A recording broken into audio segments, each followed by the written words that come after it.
Let's get ready to rumble!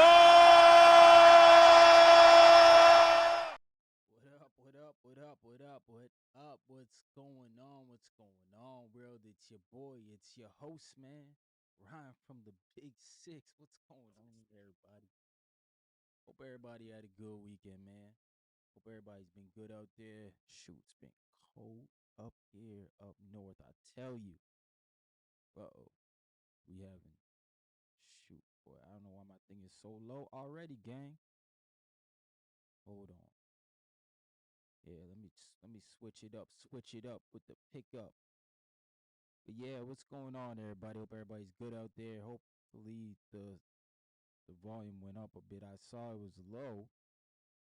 I'm not sure why it's low, but yeah, we gonna keep rocking out over here, man. Yeah, let me see if I can reboot it, man. I don't know why the volume's so low for. I already noticed that off the hop, man. We always having audio issues. What's going on? I gotta figure that out why that's so low, man.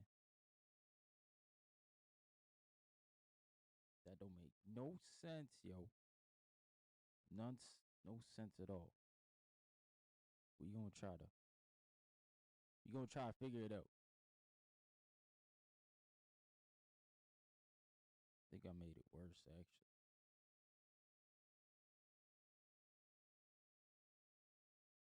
That was it.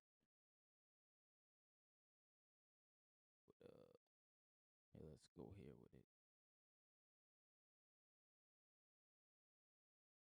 Yeah, man.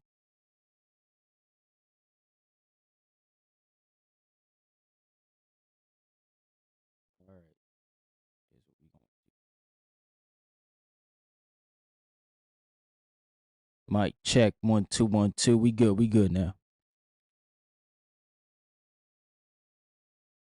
I see it now. I see it going up. Salute, man. Salute to everybody in the building. Um, we had a good weekend of boxing. You know, shout out to boxing, man. Anytime we get some upsets, I'm here for it, yo. I'm definitely here for it. I think upsets are great for boxing. Um, you know what I mean? But man, Nick Ball had it coming. He definitely had it coming, yo. Nick Ball has been on a tour of trying to stall out to get the Inoue fight, and I'm gonna just be honest. I was never a fan of that tactic, yo. I actually was really against it, man. I hated everything about that shit. You know, the whole Nick Ball stuff. So not saying I'm happy that he got, packed up, but he had it coming. He definitely had it coming, man. And now Brandon Figueroa got a new champ. We also got a lot of boxing rumors. We had the back and forth with Shakur Stevenson and Devin Haney. I hope, man, we can get that fight sooner than later. I hope that's not a situation like a Manny Pacquiao and Floyd, where we just waiting forever. I really hope we can get that situation a lot sooner. Ideally, this year, maybe next year, man. But I'm not gonna be mad. I'm not gonna be mad if they give us a couple years because you know how this boxing stuff goes. A lot of politics, a lot of behind the scenes stuff that we can't foresee us as fans, right? So I think we'll have to see, man, where my man goes with it. But yeah, we here, man. My man Oscar Perez in the building. He said mid ball making my brother Ryan lose money again. Been saying it.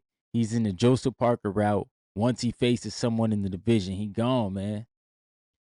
He said mid-ball's last three opponents: Rios campaigned at 122, TJ Doheny campaigned at 122, and Sam Goodman also campaigned at 122. Yeah, man.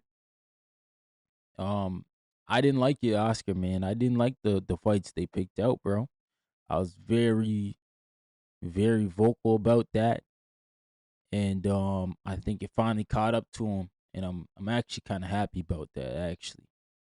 But let's get into that, actually. That whole debacle of Brandon Figueroa. Shout out to him, man. He got a big win over Nick Ball, man. He got the upset. Brandon Figueroa, huge upset. He retains the WBA super featherweight title away from Nick Ball, goes into his backyard, rips the title away from him. In a late stoppage, 12th round KO. Yo, he had my boy Nick Ball face down, bro. Like those type of knockouts are scary, bro. When you face down, that ain't cool, man. That ain't cool. So he had him like that, and I thought it was interesting that Brandon Figueroa pulled that off. He looked like he was getting stronger as the fight went on. Figueroa, he looked really good as the fight was going on, and then obviously, Nick Ball was just, I don't know, man. Nick Ball was not, obviously, like Oscar said, man, he was not on his game, bro. Nick Ball, he didn't look like he was elite. But then Brandon Figueroa, you look at him, I'm pretty sure his only losses are to Cool Boy Fulton, 2 losses. So Brandon Figueroa wasn't like a scrub opponent by any means. He's probably the best opponent Nick Ball's faced other than Ray Ford. Or maybe I think he's bet yeah, he might even be the best opponent because I think Brandon Figueroa now is either, is he 3-weight division champion or 3-time champion? He's a multi division champion. Ray Ford's not that yet. So I'm not gonna completely shit on Brandon Figueroa, man. He's had himself a good career, you know, thus far. And obviously this wasn't a guy we wanted Nick Ball to fight. Not me personally. I wanted to see some unifications, but I'm not mad at it, man. Wanna know why? Because I think Brandon Figueroa will make the unifications against the other guys like Shushu, Espinoza and Angelo Leo. I think Brandon Figueroa will move the division, man. And it's just a shame that none of them guys can mix it up, bro. It's really a shame. And I don't understand it because this is just boxing, bro. Like you should want to face the best. You should want to face the other champions to let us know you are the only champion in the division. But these guys, I don't know, man. I really don't know, bro. I don't really know. But I was kind of mad at the post fight. With the crowd throwing the beer cans in the ring, and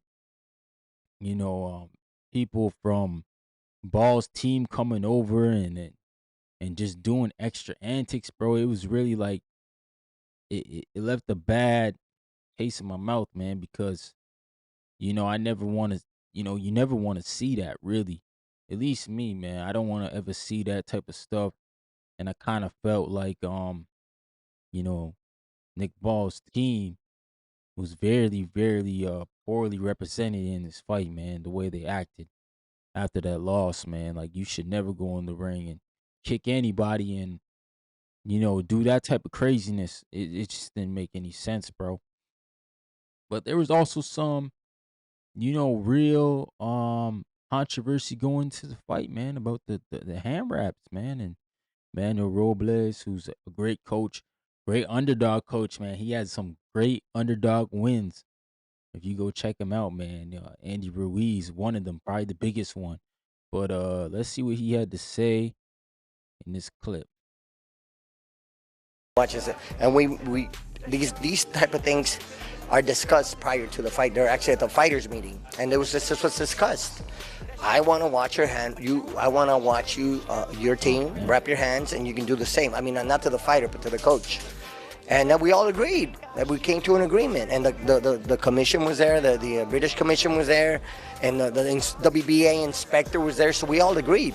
But they went ahead and wrapped his hands anyway. So when I came in, he had his hands wrapped already. Oh, he wrapped his hands. Well, what do you mean? We weren't present. Oh, well, you're late. Oh, well, you're late. Just started looking for excuses, and it's just unfair. You know, it's not fair play. You know. So I said, well, since we weren't there to watch his hand wraps, I don't want them in my locker room to watch. My fighter get his hands wrapped.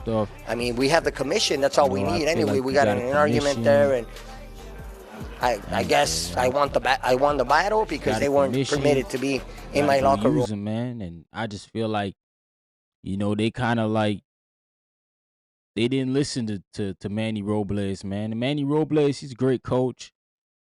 Man, he's got so many good fighters at his gym, and for him to go through that situation is very unfortunate. And I think the commission, they got to do better, man. They can't let somebody wrap their hands and not, not have the other team present, man. I feel like that's just regular practice, bro. That's just usually across the board. I think that's just something that's just been done for a while now. So like, why would you go ahead and wrap your gloves, man, without, your hands get wrapped and you got your gloves on and nobody saw, man? But shout out to my man, Uncle Ruckus in the building. What's going on, bro? What's going on, Uncle Ruckus, bro? It's hilarious, bro. We got my man Bad Buddy in the building. What's going on? What's good on X, bro? I appreciate you. Make sure you guys smash the like button or share the stream so we can get some more boxing people in here. I wanted to open the X spaces, but for whatever reason, when I open the X spaces, my mic goes really low, man. I don't know why that's doing that. I gotta figure that out. Cause yeah, it shouldn't even be doing that. Like it shouldn't be doing that at all. So I gotta figure out what's up with that. But shout out to everybody tuning in, man. Showing some love to the stream. Here, let me see if I open it up here on this one. If maybe it's because I got it, open up on the wrong browser. I try to open up an X Spaces on my other browser to see if it works. Because I know I did it one time for sure. I had the spaces running while I was live. Nick Ball, Figueroa, man. That was the big fight of the weekend. And I think Figueroa moving forward, he's got his name back in the hat. And we'll see, man. We'll see what he can do with it. Obviously, Brandon Figueroa, good fighter, great fighter, man. I just think he's kind of at that point too where he needs to get himself busy with some fights, and I think we'll see what Brandon Figueroa brings to the table. I don't know if he can be a big player at the game, but like I said, he'll move the division along, and that's something that I'm never gonna take away from a guy like him who wants to go ahead and fight the other guys, man. My problem with the certain other guys in the division and around the division is simply that they don't fight enough of the other guys. You know what I mean? So I think for sure Brandon Figueroa, he'll fight Shushu. I think he'll fight Espinoza, and I think we'll see him in with the champions, man, which is what we all want to see ultimately. But 126 has been like this for a while where it hasn't been moving. So hopefully Figueroa can be the guy to make it move, make it shake, and we can get some more people, man. Shout out to my guy German Cardoza in the building. What's going on? I appreciate you, man. Welcome to the stream. Make sure y'all smash that like button when you come in and show some love, man. And if you a big boxing fan, let me know, man. Let me know. I broke my back. What do you mean by that? My back is broken. What, a vertebrae or what portion? Spinal. Shout out to Mike Tyson, man. But like, what do y'all think? What do you guys think that Brandon Figueroa is gonna do next? Do you think he's gonna unify possibly? Do you guys see him being a player at the division? Do you think he could win a few fights? I mean, let me know what you guys think, man. I think Brandon Figueroa is a decent fighter. I don't think anything bad of him. I think he's been a good champ in the past. I'm not gonna say a great champ, but he's been a good champ in the past. And like I said, I think he's willing to make the division move, and that's all I'm asking for, man. I'm gonna drop the link in the chat though for anybody who wants to come in on the X Spaces. Yeah, I'll pin it up too. Got that X Spaces open right now, so hopefully it's working. I don't hear it interrupting any of the audio here right now, so it seems to be working good. But that's Brandon Figueroa, man. He gets the upset win, the big KO win. That was a big blast, bro. Like that punch was yo. It put the man face down, man. Face down, and then he punched him out the ring, bro. And then they gonna jump in the ring and they're throwing beer cans. I'm like, bro, I don't get it, bro. Like that, your man just didn't live up to the hype, bro. He didn't do what he was supposed to do. Y'all should be throwing them beer cans at Nick Ball. He the one out here not unifying. He the one out here not trying to fight the next top guy. He trying to, move like correctly as possible. And I'm not a fan of that. I don't like none of that stuff. Like I don't like the ducking situations and the whole move around situations. I feel like, man, you should always kind of fight the top guys in around your weight. You know what I mean? Like you shouldn't be moving in those type of ways where you can't fight those guys, man. Like go ahead, fight them guys, man. The guy who they said they're gonna beat you or they think is the other top guy, why not get in the ring with those dudes, man? I don't know, man. I'm not a fan of fighters who don't want to unify, don't want to defend, and just don't want to do great things. But I got to eat my crow too cuz I was picking Nick Ball to win. I got to eat my crow. Yeah, Nick Ball definitely didn't do his thing, bro. Brandon Figueroa, he did his motherfucking thing, man. Shout out to Brandon Figueroa. What do we think about Shakur Stevenson? Obviously off his big win against Teofimo Lopez. He's been doing his little media tour. His call out of Devin Haney, or you could say vice versa, the other way around. Devin Haney called him out. Devin Haney made a cryptic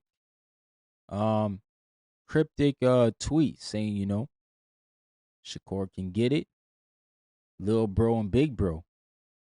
And then he even took it a bit further. He said it could even be big bro first, man. But Shakur Stevenson, oh, they did not update it, man. I thought, see, the Ring Magazine slacking.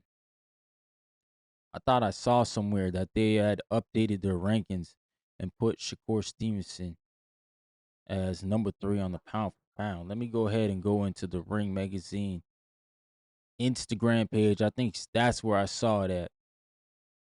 But on their actual website it's not updated, which is crazy.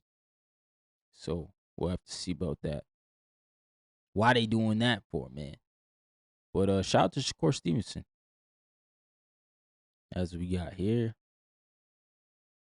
Yeah, we got Shakur moves up pound for pound. I'm pretty sure they got him at number 3. Number 3 right now. They got him at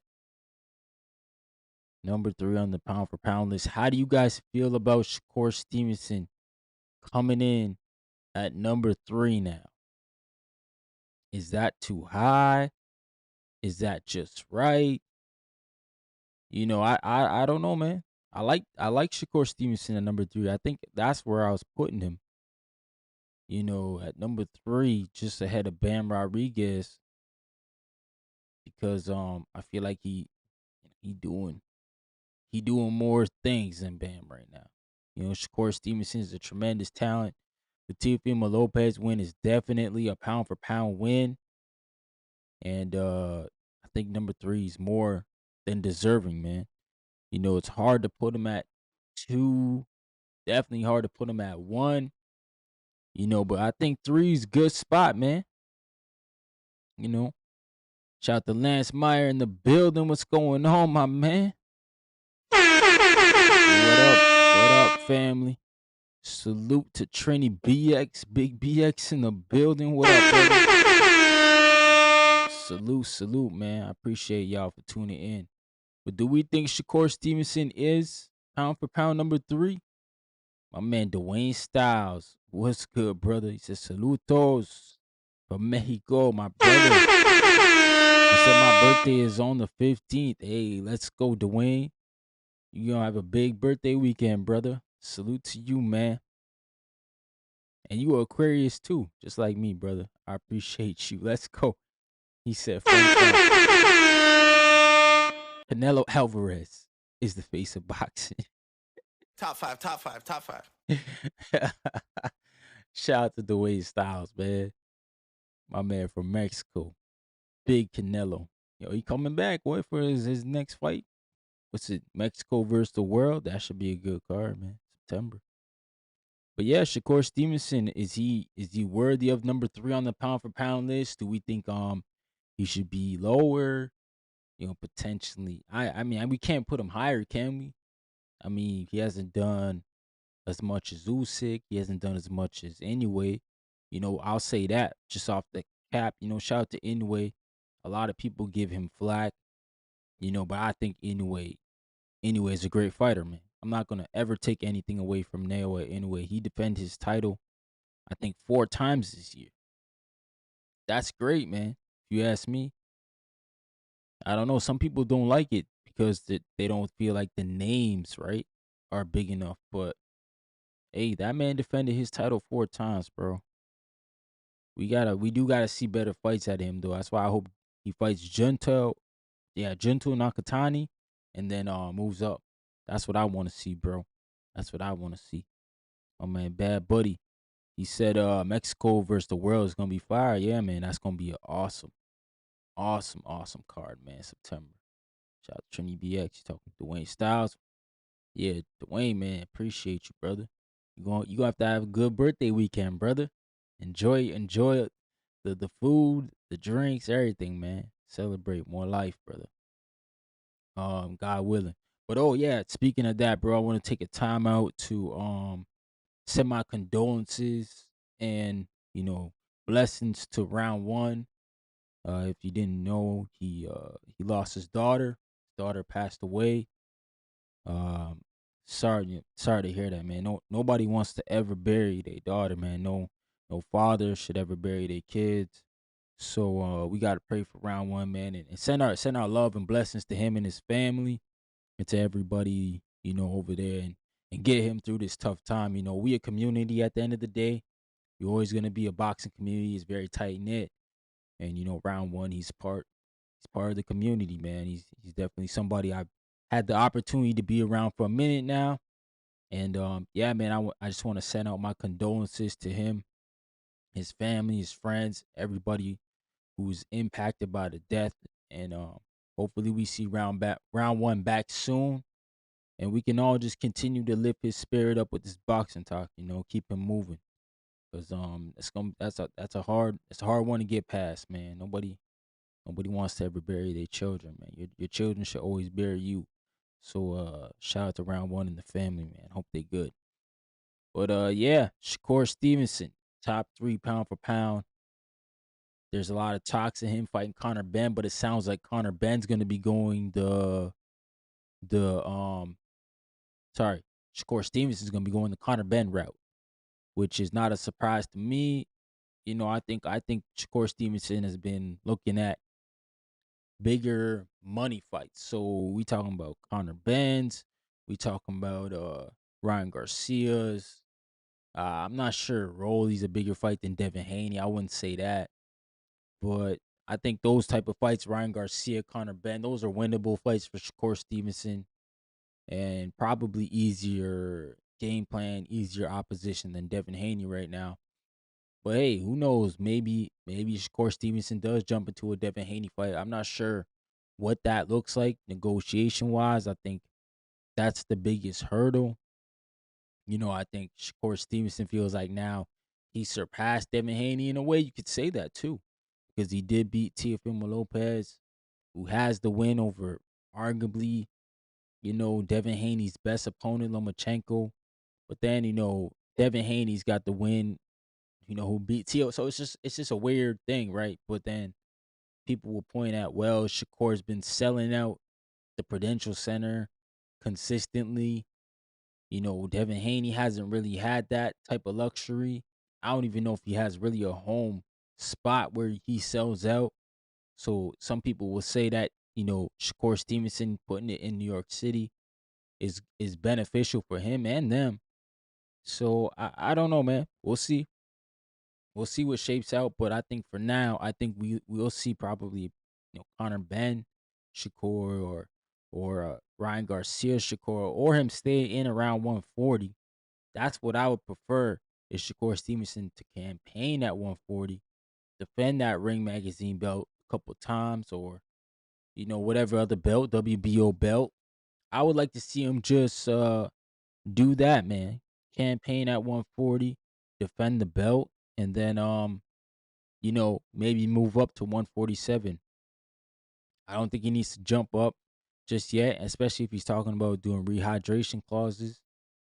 I just don't like that, man. You add rehydration. Now, if you beat somebody, like, they're gonna say you drained him or something like that. Like, and he should know that by now, man. I think even when Tank did it to Ryan Garcia, you saw how that was received. People were like, "What do you mean you putting a rehydration and a catchweight?" Even though Tank did both, that was crazy. But he did do both, man. And I think if Shakur Stevenson follows suit, it won't go well for him. I think it will not go well for him. But hey, that's not my situation to comment on. If that's what Shakur Stevenson wants to do next, then us as the fans just kind of gotta respect it. But it'll probably be frowned upon in a way, right? At least I would think so. But we'll have to see. We'll see what Shakur Stevenson and his team comes up with. Obviously, they got options. They could even go back to 35. I don't really know what's there at 35 for Shakur Stevenson outside of Raymond Mulataya. So, I mean, yeah, there's a lot of question marks, right? A lot. But we'll see, man. We'll see. But make sure you smash that like button when you come in, man, to the stream. Show love. Show love to the stream, bro. We out here. We working. We talking boxing. You can find me on all platforms, man. Ryan from the Six. I try to come on twice a week and just talk boxing. I usually talking about, news or the upcoming fights, previews and predictions. Try to keep it, just do a couple of topics, and then yeah, have a little panel, man. Have people come up and speak their mind, and go back and forth about whatever. It's just a good vibe over here, man. I like to hear boxing people. I don't mind talking about the drama every now and then, but I'm not really a drama guy, you know what I'm saying? Shout out to Fight Sport Talk in the building. What's going on, my man? Big New Zealand in the house, man. What's up? What's up, man? Hope all is well, brother. Yeah, man. So we got Shakur Stevenson, who's now rated number 3 pound for pound fighter in the world. And I don't know what we're gonna see from Shakur moving forward. I think I was surprised by the criticism that Andre Ward and Bud Crawford were giving him, and I think it's good, constructive criticism. They were telling him that they wanted him to stop Teofimo Lopez, and I thought that was awesome, bro. I thought that was an awesome take, and I thought for sure, like, hey man, if you're gonna rally up Shakur to be this next level star, they understand he's got to be entertaining. They know that these 12-0 wins are not going to really translate to to big stardom. They understand that, especially when you hear that from Andre Ward.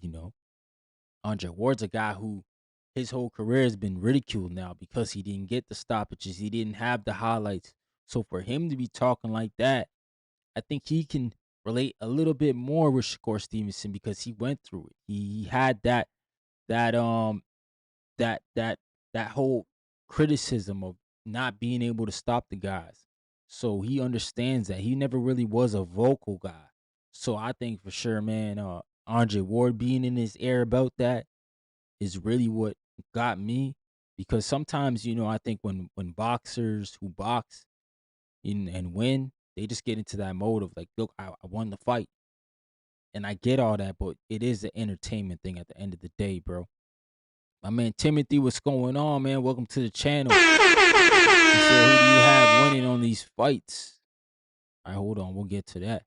We got the boxing rule. What's going on, man? He said, G there, Nate, new subscriber from down under in Opataya's land. Okay, big Australia in the building. Salute to you, man. He said Gary and Andy Hiroka, Frank and Nair, Mario Ryan, Duarte Hitchens. Who do you have winning on those fights? I gotta look at the Gary and Andy more. My whole issue with Gary is just inactivity, man. I thought last year Gary would have fought a couple fights, and then Andy Hiroka, I feel like he's been inactive as well too. He hasn't fought a lot, so I have to really look at that one. I think Frank Martin under Buddy McGirt looks really, really good. I think Frank Martin will beat Nair Albright in a tough fight. I think Nair is a tough fighter to look good against, so I think we'll see Frank Martin. I'm not gonna say go through some adversity, but it'll be like it'll have some lows in that fight for him where it'll look like he's just in cruise control. Um, Ryan and Duarte, sorry, Ryan and Mario Barrios. That's a toss-em fight, right? Like, because Mario Barrios hasn't won a title defense, which is just insane. I don't even know if there's a stat out there for that. A guy who's held the title this long has never actually defended the belt. I'm sure there's probably a stat, and Mario Barrios probably holds the winner of that stat of holding a belt the longest without winning a fight. Like, it's crazy. And then Ryan Garcia, he's another guy who's just inconsistent. So I don't know, man. I'm probably gonna lean with Barrios in that fight. No, sorry, Ryan Garcia in that fight. I think like they're trying to get Barrios beat, and I think like the boxing politics per se would much rather see Ryan Garcia as the holder of that belt than Mario. So I just feel like Mario Barrios is going against a lot in that fight, and he's already not the greatest champ to say, right? Like Mario Barrios is probably like one of the more beatable champions at 147. Outside Lewis Crocker also, but Duarte and Hitchens, that's a great fight, man. That's a good fight. That's one where I'm looking at upset alert. Hitchens, I'm still stuck on that Lemos fight a little bit, even though he's had cleaner performances against Cambosis and other guys. Man, I'm picking Hitchens though. I'm picking Hitchens to win that fight, but I think it'll be a close fight, bro. I think it'll be closer than we all think. My man Fight Sport Talk, he says Shakur has definitely moved up, but he isn't top 3. Okay. Yeah, that's what I'm asking, man. I kind of think like, he's probably I probably put him at a safe 4, but Bam Rodriguez, he's done a lot too in a short amount of time. But I don't know if Bam has a win better than Teofimo Lopez. My man Timothy said, all love from the Philippines. Shout out to the Philippines. Yes, sir, man. Yes, sir. The Philippines, man. The Boxing Rule said the way Hitchens did Liam Powell made me think he's gonna be tough to beat. No, absolutely. And I think the issue with Hitchens, what I look at with Duarte is styles. I think Duarte's style will disrupt Hitchens, where he won't box him, right? He'll just get physical with Hitchens. I think that's how you make boxers make mistakes. Liam Powell is a great boxer himself, and I think he got into that whole thing of trying to outbox Hitchens. And I think Liam Powell is going to be a 2-division champ, man.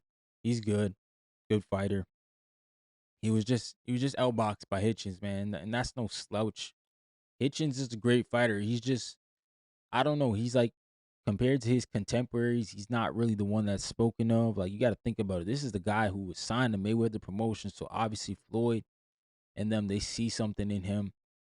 But yeah, just like with his contemporaries of Tank Davis, Shakur Stevenson, and these other guys, those are supreme talent guys. And Hitchens, those are the guys he surrounds himself with and trains with. So he's right there. He's just not spoke about in the same light as those other guys, and it is what it is, man. I like Hitchens. I think he's a good fighter. I think he'll beat Duarte, but I think if there's an upset alert, it's probably that fight. It's probably that fight, man. If I want to join in and get live on the show, make sure you go ahead and hit the link there, man. Salute, salute. That'll get you on the show here. We talk some boxing. Um, Also, so we got Brandon Figueroa. We talk about Shakur Stevenson. Um, Earl Spence Jr. EJ, man. We've been asking for Earl Spence Jr. to get back in the mix for some time now. It looks like there could be a possible date coming up here soon of him fighting against Tim Zoo. They're saying summertime. Wow, man, that would be a good fight. Now, I think both guys need a fight like that. I think Tim Zoo and Spence can use this type of fight to get themselves back into the graces of the boxing fans. Tim Zoo just had a fight a couple months ago where he was boxing. I think he's with Floyd Diaz now down in Miami, Cuban coach, and he was boxing, bro. So I was like, okay, this is the new Tim Zoo version. This is something new. I don't know right now if it will work out, but we'll see, man. We'll see. I'm all open to it. Earl Spence Jr. I think the question mark with him is we don't know who's coaching Earl. We've seen him in the gym, seen him sparring, but we just don't know who's gonna be in the corner, right? And I think for some of us, we want to see that because we want to see if Earl can make the adjustments of adding new tools. Like, we'll see, man. We'll see. Earl Spence Jr. He's been doing this for a while now, so I don't think he needed to come back and fight. I thought Earl Spence Jr. was good, but no tune up Earl, man. I'll never ever get I'll never not like Earl Spence because of the way he gives us fight fans fights, bro. Like Earl Spence Jr., that whole I don't take tune ups, no tune ups thing. It just challenged a generation. Like, it seems like some guys didn't want to do that at that time. They wanted tune ups, right? And Earl Spence is like, nah, man, just give me the best fights. And I loved it for us as fans. That's what we wanted from a guy like who considers himself one of the best in the division to take on the toughest challenge. So I'm just gonna say, man, Earl Spence, Tim Zoo, I'm gonna give them their respect. They're gonna swap it out. They're two good talents. I like Earl Spence Jr. I like Tim Zoo coming back with Floyd Diaz, man, because he's entering a new chapter in his career. So hopefully Floyd can get something out of him. My man Boxer Roo said, "Do you see David Benavidez at an interview with Brian Custer? He don't want no smoke with Ja." Oh no, Benavidez, he'll fight Jay Apatow, bro. Come on, man. Benavidez, I think Benavidez is another guy who'll fight most people. He'll fight Jay Apatow. I don't even think he's fought. Like, see, the thing about David Benavidez, we don't even know if he's fighting Zerto now. I don't know, man. I feel like we in February, so March, April, man, we about 3 months out. They gotta go ahead and announce that if that's gonna be taking place in Cinco de Mayo weekend. My man Fight Sport Talk said, I hope Shakur fights Hitchens or Russell next. Okay, so you want him to campaign at 140. I'm down with that, bro. I'm down to see that man campaign at 140. I don't think he needs to go up to 147, especially if he's going to talk about catchweight fights. Forget all that. The Boxing Roost I just read, June or July in Dallas Cowboy Stadium. All right, man. Big Earl Spence, he do got a rabid fan base out of there. And in Dallas, Texas. So he probably can go in the stadium there and do something. That'd be a good event for Turkey Al-Sheikh to pick up, and load that card up, man. Tim has slowed down his last fight with Anthony Velasquez. He was just throwing ones and twos. Yeah, I saw that fight, man. That was a different style of Tim Tszyu. Like I said, I never seen that before. He was boxing more. I was quite surprised, but I guess that's something that they work on in camp. And he's obviously being a student to the game, Tim Tszyu, and going and doing what was asked of him. He said, "Go watch the interview." He said it don't make business sense. That don't sound like a monster to me. I mean, I don't know, man. Could be possibly because the Zuffa. I mean, I'm sure David Benavidez is gonna ask for, you know, money. Like you got to think of what he's gonna get paid by Riyadh season, and unless Zuffa's getting backed by Turkey in that sense, yeah, I guess, man. I guess we'll see. I'm not really like, man. For me, I don't even know why David's gonna fight Zerto. I would have rather him just fight Better Biev right now. That's a monster. Jay Apatow, I don't even know who he's fighting next, man. Like, we want to speak about monsters. Who he fighting? I mean, people try to laugh at me when I said he should fight Ryan Rozicki because at least that dude's like a top 5 cruiserweight. But they talking about him fighting Brandon Clayton. I mean, I don't even like. Didn't that dude just lose to CBS? So I don't know, man. And like the whole Zuffa thing is weird, right? Because I think Eddie Hearn just got a new didn't he just get a new Fox deal with Fox Australia Matchroom? But I don't know. I think from what I had my man Rico on the panel here, I think last week, and from what he was saying, because he's in the UK and he covers boxing for the Boxing Voice over there. And from what he was saying when he spoke to Frank Smith, or sorry, Jay Apatai's people, their meeting with Matchroom didn't go so well. So obviously they had disagreements, and they couldn't come to an agreement on whatever that might be. But yeah, let's hope that Zuffa Boxing can do something for Jay Apatow, man. Boxing Wiz, what up, man? What's going on? Salute, salute. He said ball on the no bet list for sure. Hey, Nick Ball, man. Nick Ball's kind of like, I shouldn't say he should have been on the list, but for me, Nick Ball took my money twice, so that's why he was on my list. I had Ray Vargas against him, beating him, and then I had Ray Ford beating him. Man, he didn't beat Ray Vargas. They drew, but he beat Ray Ford. Man, that was a good win. That was a good win, bro. So EJ, Tim Tszyu, possible September. No, so not September. Sorry, summertime. As my man, the Boxing Rule set up here, June or July, Dallas Cowboys Stadium. That'd be good. That'd be good, man.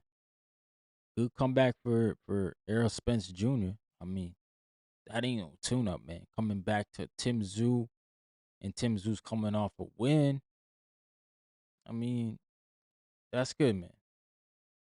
I think Tim Tszyu needed that win because he got beat up pretty bad in that fight with Pandora, man. That wasn't a good look, bro. That was tough, man.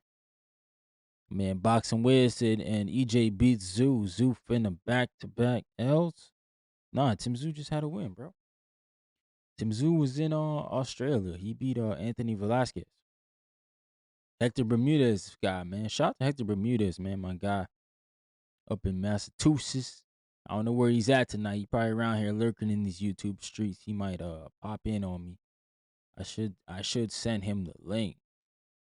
Come up here and burn with me so we can speak on Rohan Polanco, man. His guy who didn't fight. I think he said he got sick though, something like that. Something they ate. But that's unfortunate, man. He had that good camp, but things happen, bro. So we got EJ. Tim Tszyu is on the table. I'm here for it. I think that's a good fight, y'all. I think both guys need a big win. need each other, like I said. So I think, Earl Spence is still very relevant in the boxing world. Like, we all know him. And vice versa with Tim Tszyu. I think Tim Tszyu's always going to be relevant. Obviously his dad and himself too, man. He's the champion. He's had himself a good career. But yeah, man, as this states here on the Ring magazine, like my man the Boxing Roof said, they are targeting Dallas Cowboys Stadium, which would be an awesome event. It'd be junior middleweight, so 154 fight. That'd be Spence's first 154 fight against Tim Tszyu. That's pretty good, man. So yeah, we'll see. We'll see, man. We'll see what they can bring us. I'm a fan of that fight. I like that fight. I think it's a good fight. Tim Tszyu, Earl Spence Jr. It don't get no better than that, man. I like Earl Spence. I am a fan, like I said, because of his attitude towards his career has always been, for me, good, bro. He said, "Oh yeah, the Anthony W. I forgot, yeah, man. The Anthony Velasquez fight. I think that was in December, wasn't it? Shout out to Tim Tszyu. See, he always gets back up and comes back in the ring, man. He don't stay out long, Tim Tszyu. Even after the Backroom fight, he came back before Backroom, man. All right, man. We got this one being teased again. Virgil Ortiz and Jerron Boots is rumored for April. So we had at the start of the year, rumored for March. It's been pushed back to April. Obviously, we gotta think: is this even really a rumor? Because I thought the Virgil's team was gonna put legal action on Golden Boy, which I thought would just stall all the negotiations, stall everything, right? But it looks as if they've been talking. They've been trying to get things ironed out, get things organized, and get this fight back rolling. And they deserve to give it to the fans. It's a great fight. I don't think it needs a belt. These two guys are that known to us, at least the boxing fans. And they're targeting April now. April in Las Vegas. That'd be an awesome event, man. I think this is a type of fight where if it's very good, we can get like a quick rematch, a turnaround like Beterbiev and Bivol, where they fight twice in 1 year. And Jerron Boots he's been clear about saying he wants to make 154 his division. What better way than fighting against Virgil Ortiz, who's rated #1 by Ring Magazine for the super welterweight division? What about going out and getting that win, man? And then if he beats him, he can go on and start collecting some of the belts. Like Xander Zayas has got 2 of those things. Sebastian Fedora's got one of them things. And now Josh Kelly. Xander Zayas, on the other hand, it looks to me like he's becoming Thanos, man. He's gonna collect the belts. He's been very vocal about getting Josh Kelly in the ring, possibly going to New York or Puerto Rico. I think that'd be a good look for Josh Kelly. That's a good fight, possible winnable fight for him. Xander Zayas, he looked good in his last fight, though. I'm not gonna lie, y'all. He looked good against Abbas Baru. He definitely he took everything away from Baru. That was a good fight by Xander. My man Bad Buddy said Ortiz versus Boots will probably be a fight of the year candidate.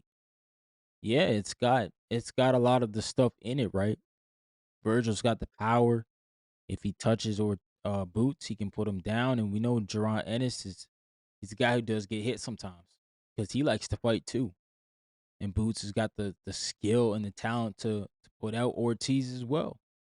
So I definitely think that's a possible fight of the year candidate. And that's why I think like it can be one of those ones where we can get him in April and then the back end in December.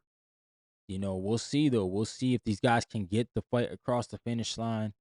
I'm hoping that I'm really hoping Oscar De La Hoya is out of the way, to be honest. I hope that they just allow Virgil and his team to get this fight done with Eddie and Matchroom. It's just weird that Eddie's talking about he doesn't want to speak to Virgil's manager and he'd rather work with Oscar when it's like, don't you hate Oscar's guts? But it's like Terrence Crawford told us, behind closed doors, all these guys are friends because they all break bread with each other. They all make money with each other. They all act like they hate each other. It's like all a big act, big WWE thing, soap opera. But really, they're all happy because they're all just taking money from us. You know how these guys are, bro. So Golden Boy, Matchroom, they all with the zone. So it should be an easy fight to make. But it sounds like Rick Merrigan or Maresian, he wants something for Virgil, and he's very firm on it, standing tall on it. And we'll have to see if the Eddie Hearn and Matchroom can make the accommodations for them, man. But shout out to everybody who's tuning in, man. Make sure you smash the like button, show some love to the stream. I do have the X spaces going right now. If you want to call into the show and voice your opinion, just talk, man. And get it off, man. All you gotta do is hit that request button. But we on here. We talking boxing. Boxing Talk Up North. I'm your host, Ryan Fraser from the Six, man. You guys know what it is. We got my man, Fight Sport Talk in the building. Just hit that. Gotta unmute, brother. But yeah, we be talking this boxing, y'all. What's up, Ryan? How are you? I'm for having me good. on. How you doing, brother? Doing good. Lots of interesting stuff in boxing right now. Yeah. If you want to start with what Figueroa did, I didn't think Nick Ball was the best in that division, so I wasn't surprised he was going to get knocked out. I just didn't think it would be from Figueroa because Figueroa could barely touch him. And Yeah. yeah, that was a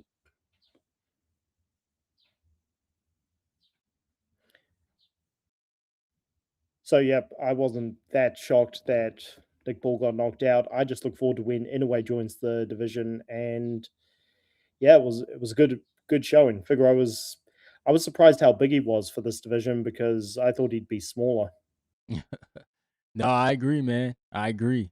He's a bigger guy. Nick Ball, well, maybe just Nick Ball's a smaller guy. He's only like 5'2". Yeah, Nick. Yeah, he's a short little Mike Tyson like figure, and yeah, good. Hats off to him. He was a good champion, but yeah, I was surprised that Figueroa did so well. I'm happy, and I'm super happy that Boots and Ortiz could still be happening, and that it was De La Hoya that maybe ruined that fight because that for me is the best non-title fight of the year, bar none. Boots and Ortiz. Yeah, way far, and I don't think that's a fight that needs a title because of the magnitude of those guys and who they are. And yeah, I think we just got to get familiar with having good matchups in boxing. We're not gonna always get the big title fights, but just good fights, man. And that's one of them for sure. 100%. And it might be like the winner of that fight could be the best in the division because most of these champions are pretty new. And like the guy who's the only unified champion since Charlo is the youngest, Xander Zayas, and he's looking damn good. He might be the best in the division, but Boots and Ortiz, because because of the communities they represent, that fight would be huge. And yeah, I just really hope it happens because the winner of that fight might end up being the best in the division. And yeah, it doesn't need a title to be that big. Yeah, and with the absence of Canelo, I think we need no stars in the sport, and I think that's a fight that if it lives up to the hype that we all think it can, we can see possibly two stars come out of that ring that night to where, the Mexicans are now pro Virgil Ortiz and the African Americans will get more behind Boots and then that could even be a trilogy.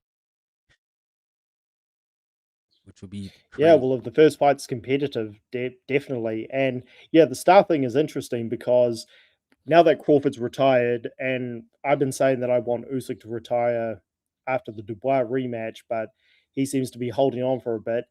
And in a way, because of the division he's in, he's never going to be the superstar of boxing, although he's everything we want to see. The sport needs new stars. And Shakur just had the performance of his life, but because of the way he fights, he's not going to be Pretty Boy Floyd. Right. So, um, and maybe I know Devin Haney has a lot of fans who think he can become that guy, but he's not that guy yet. And he's he looked a lot better in his last fight, but he does still have a lot to prove. So, and also Tio's pretty much done, which there was a time when Tio was probably picked to be the next superstar because of what he did to Lomachenko. So yeah, the sport's in a transition phase at the moment. Yeah, man. Yeah. I do believe that, Shakur Stevenson's style will be hard for fans to get behind. And same with Devin Haney too. I think Devin Haney though, he needs to just embrace that villain role. He'll always his thing is he'll always have haters. So I don't know why people hate Dev. I think it's because of Bill, but yeah, I think he gotta embrace that. That'll be his meal ticket into being a star in this sport. But other guys like Ryan Garcia and maybe Abdullah Mason can get the mantle as well too, because he's got an exciting style. He's kind of like a Sugar Ray Leonard kid, clean cut, talks well, and he's just a mean kid in the ring, man. He just likes to fight. Or even Keyshawn Davis, if he can get the actual fights we want to see him fight. Yeah, well, I'm definitely very high on Abdullah Mason because they they picked a very tough challenge for his last fight against Noakes, and he had to earn every bit of that title. So, hats off to him. Yeah, Mason. I think maybe he's just come a. I think the lightweight division just doesn't have the opponents that will really give him that name value yet because Mm, again all the big names have moved out. Tio's moved up, Devin Haney, Shakur was only there for a little bit, and I mean the biggest name right there is Muratala, and Muratala isn't a big name himself because Loma retired instead of fighting him. So and Tane Davis isn't going to fight anybody. So yeah, yeah, eh, that I mean Mason's definitely got the talent to be a young star. Just I don't know. Maybe he has to move up to fight one of the bigger names. But Keyshawn definitely proved me wrong against Jermaine Ortiz. So yeah, hats off to him there. He just probably needs a title first. And even though he looked great against Ortiz, I think fans probably do want to see him prove that he's not going to go off the rails again. right. Um, but as far as having to prove people wrong, he did just that. But yeah, he's the the media definitely wants him to be a star, which is why what he did against I forget the name. What he did in his Jermaine last fight was Ortiz. so Yeah, terrible. yeah, Jermaine Ortiz. I think it was who he fought. No, the one before that, the De Los Santos when Oh he yeah, when when he he missed missed the the weight weight. and Right. Yeah. Yeah. Edwin. Yep. yeah, but now he's definitely on the right track at the moment. So yeah, good for him. And as for Errol Spence, I don't know about him coming back, man. I mean, I if he wants to come back, good for him. But because of the Crawford fight and that the fact that he's done nothing since then, I don't know. I don't know if it's healthy for him to come back, but that's up to him. I agree with you, man. It's been like almost 3 years since he's been out since that. It's like you look at everything that's Crawford done since that. It's like crazy that he stood out that long. But hey, like you said, if he wants to come back, he wants to come back. I'm not gonna tell him no. But yeah, I would rather see EJ sit out as well. I don't think he has anything left to prove. I feel like he's had a good career. He fought all his contemporaries. He fell short in the Crawford fight, but a lot of guys did. He's not the only one. Yeah, and it's not just the Crawford fight and how many times he got knocked down, but have you listened to that post fight interview with Jim Gray afterwards? Like he he sa- he sounded like he was about to be punch drunk, Yeah, and a yeah, couple of years afterwards, after that, and if he just gets hurt in sparring and let alone a fight, and I know Tim Zoo's had a very short career himself, to but Tim Zoo does hit pretty hard. I just I don't really want to see Errol Spence go out there and get punch drunk for no reason because I know his fans love him, but because of how that Crawford fight went, and because he's done virtually nothing since, and he's had the eye injury and the car crash and everything, I think people just have to accept some guy when a guy's career is over early, and for yeah, Spence, yeah. it's yeah. I agree, man. And he's a human. Like this guy shouldn't even be alive. Like he was thrown out of his car. Like that's like Yeah, he already dodged a bullet, man. Might as well just. I'm pretty sure he's done well with his money. I mean, he doesn't seem to be like the other PBC boys crying about money. He seems like he's done pretty well. So, I mean, just take your faculties, man, and go enjoy life with your children. But hey, if he wants to fight, I'm not gonna save him. yeah. Well, you can't stop these guys if they want to keep going. They're going to keep going. But also on the money, I hope Errol Spence is doing well. But I mean, last year, no, that actually 2 years ago, God, time flies. 2024, that's when he and Derek James sued each other.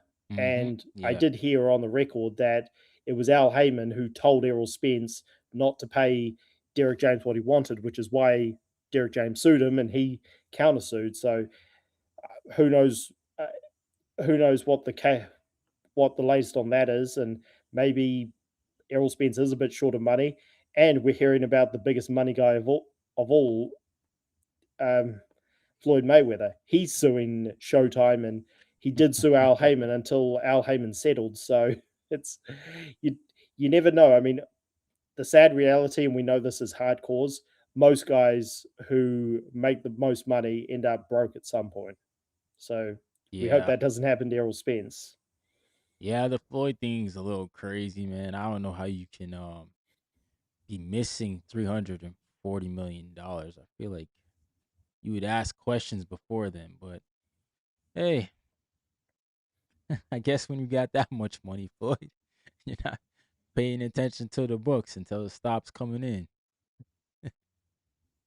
But oh man, Yeah, it's insane. Like, cause he's trying to sue Showtime, but like, they're with Paramount now, so I don't even know if when they switch entities, maybe it's like when businesses go out of business, you don't get the pension then. Like, it could be that type of situation, and the checks just stop coming. But hey, I wish Floyd well, and it is what it is, man. He definitely flaunted his money a lot, so uh, if he is broke, I'm sure the people will be out to get him in the media. You yeah. know that. And I was just because of this news, I was just looking back at what happened to Evander Holyfield because everybody remembers Mike Tyson, but they, not a lot of people know that Evander Holyfield went through the same thing. He built like a $230 million mansion or something, and Right, for took his like $1 million. family. Yeah. Yeah, yeah, it took like $1 million a year to maintain, and once once he had a few, and I'm not dissing the guy, but once he had a few kids that needed money and a few other things, a few businesses didn't go well, he sold that mansion for like less than less than like 10% of what he bought it for or something, and Wow. there was a point where he was broke. So yeah, it happens. I mean, again, I definitely don't wish this on Floyd, but it's if he can if he can start struggling for money. And I did hear that when he first was upset with Al Heyman, it's because he was bankrolling a lot of the shows that PBC did, if he can be in a situation where he might be short of money, then it can happen to anyone. Yeah. Yep. For sure, man. For sure. And then yeah, that's a tough situation. And I hope the rest of the guys who are over there at the PBC, I hope they got good accountants and they make sure their checks are all good because that can open up a can of worms if Floyd is right. If he wins the case, that can open up a lot of other people's books, man. Cuz that yeah, if they stole money from Floyd, they definitely stole money from other people. Hands down. Yeah. But I never heard Canelo complain about them, but he complains about Oscar stealing money, so it's kind of weird. But what do you think about David Benavidez, man? You think he's gonna fight at cruiserweight or will he hang around at 75? Well, I think he's probably going to stay at cruiserweight because Benavidez, and I love him.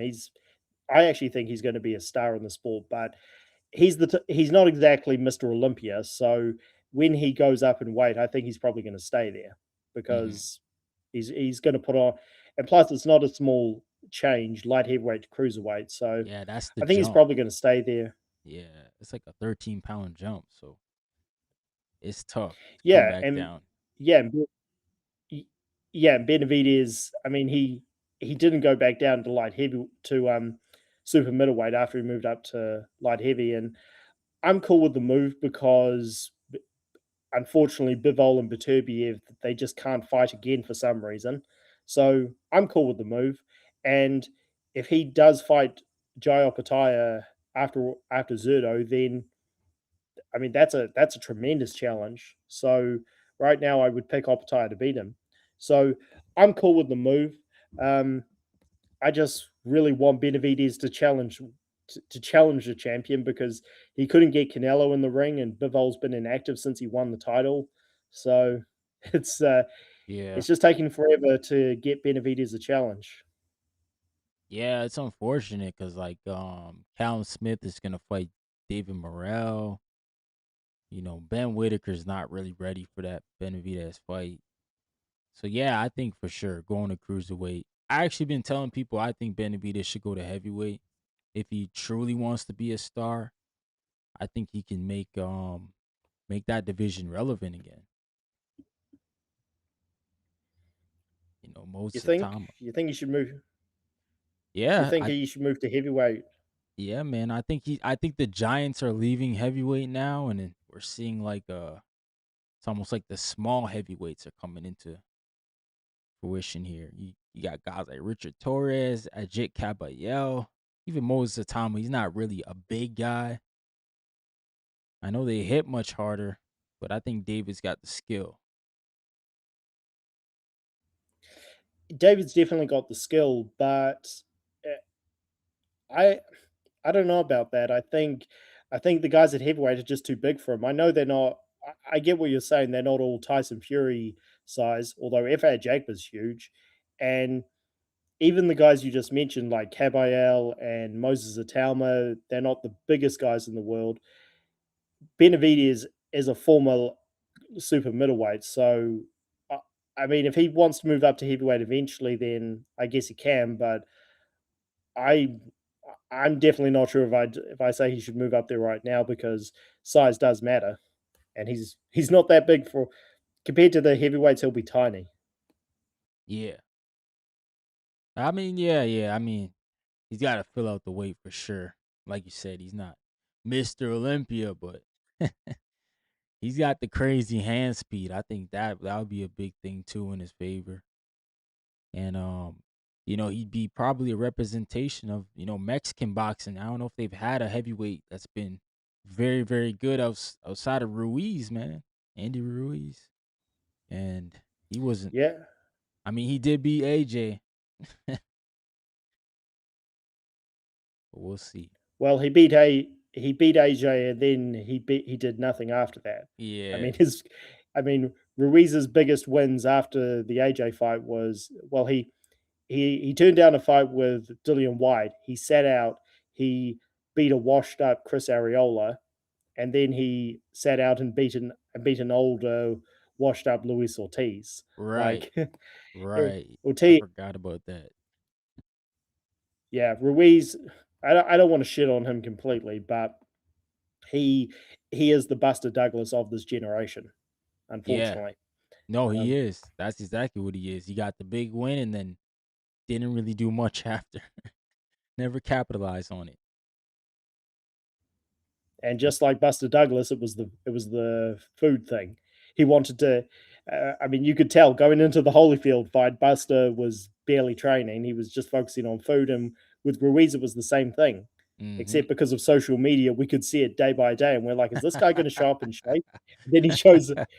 And then he shows up like 20 pounds heavier. You're like, oh yeah, we knew this was coming. Um, but yeah, I think I think Benavides is the future for Mexican boxing. But we also got to give Bam Bam his credit too. He's damn good. Oh And yeah. again, I hope he just doesn't have a he's a great fighter, but he doesn't have the names yet. So I don't know if he's going to move up because right now I think he could definitely unify the division, but he's young enough to where he could move up and maybe go for another title already. But I look forward to Bam Bam's next fight, man. Yeah, I agree, man. I think Robert Garcia said they're gonna like he would like to see him go for undisputed, but I think that's all on is it Molini? I think he's the IBF mandatory, so it'll be up to him if he takes that fight or takes step aside money. But if not, then we might see Bam Rodriguez move up to 118, and I'd like to see him fight against Takuma anyway. I think that'd be a good fight. Or beat up on Anyway's little brother. That'll be interesting. And then maybe if he beats him up, he can entice Inoue to come Yeah. down. Although I I personally I know Bam Bam would like to take that fight, but Inoue's at super bantamweight and he Bam Bam's at super flyweight, so he would be skipping over bantamweight if he went up there. I Mm, think I don't know. I think it's more likely we see Inoue at featherweight soon. I hope he does move there because featherweight is stacked. And I don't know, maybe Bam Bam. Yeah, he's got plenty of mandatories, but I would definitely pick him to beat Garcia, the IBF champion.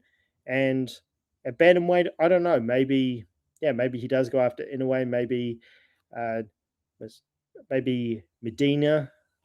Who knows? But yeah. he might end up being like Chocolatito Gonzalez, who's a great fighter but doesn't have the big names to become a superstar. So we'll Right. see. No, that's true, man. A lot of Chocolito's fighters that he beat became like better after, which is weird. Except for Strada. Strada beat him. Man. But then Bam beat Estrada. That was a good Yeah, well, win. Estrada's interesting because he was kind of seen as just the other guy. Like most people were focused on Bam, but after Rungvisai beat Chocolatito basically he still won a few titles after that, but he was never the same. Whereas Hmm. Estrada, he actually hung around for quite a bit. Yeah, exactly. El Gallo, he hang around, bro. That was crazy. So it looks like Albert Bell and Lucas Body will be fighting in an eliminator at 135 IBF. Okay. Well, the IBF, they're quick to enforce their mandatories.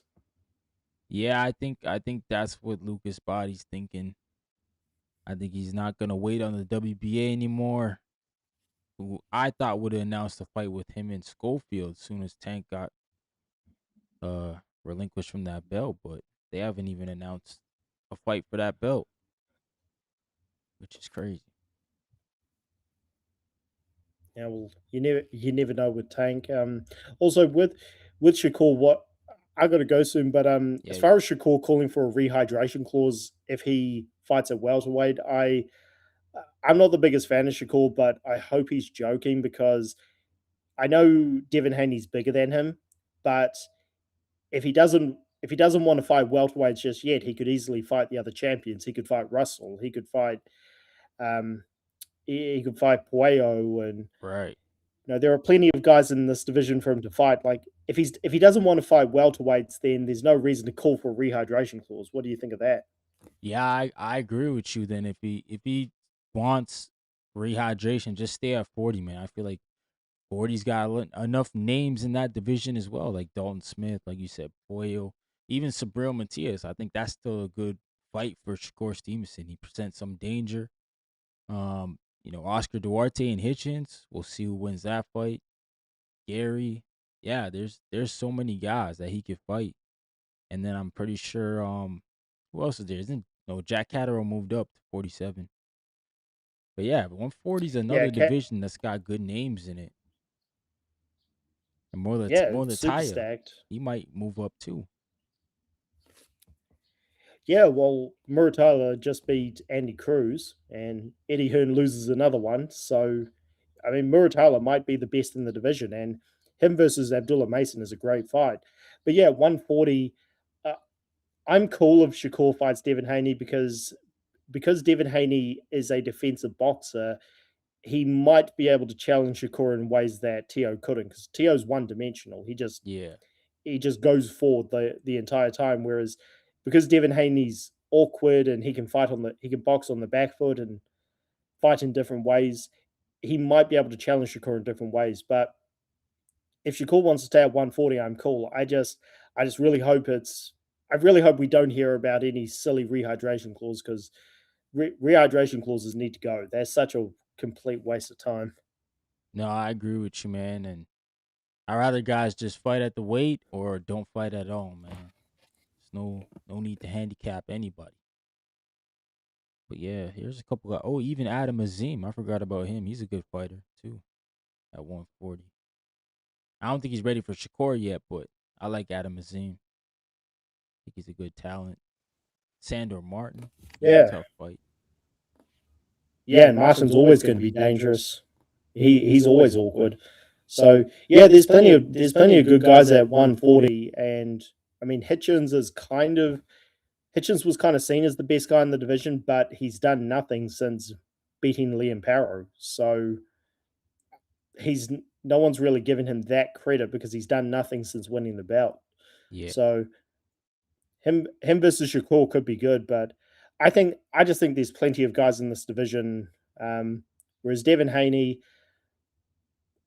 there's not many guys at welterweight, so I don't really know who he should fight. Maybe Jack Catterall, but I don't know. There's not many interesting fights in that division now that he's beaten. Norman. Oh yeah, for Devin Haney, yeah, man. I mean, outside of unifications, it's kind of tough. That division 147's it's kind of dried up since Boots left, and then yeah, that's pretty much Boots and Crawford. Spence now too's gone. It's not the same 47 division. Devin Haney, Brian Norman Jr., Stanionis. I guess Stanionis is still around. But then Tiger Johnson's coming up. Yeah, it's just 40's away. More competitive division.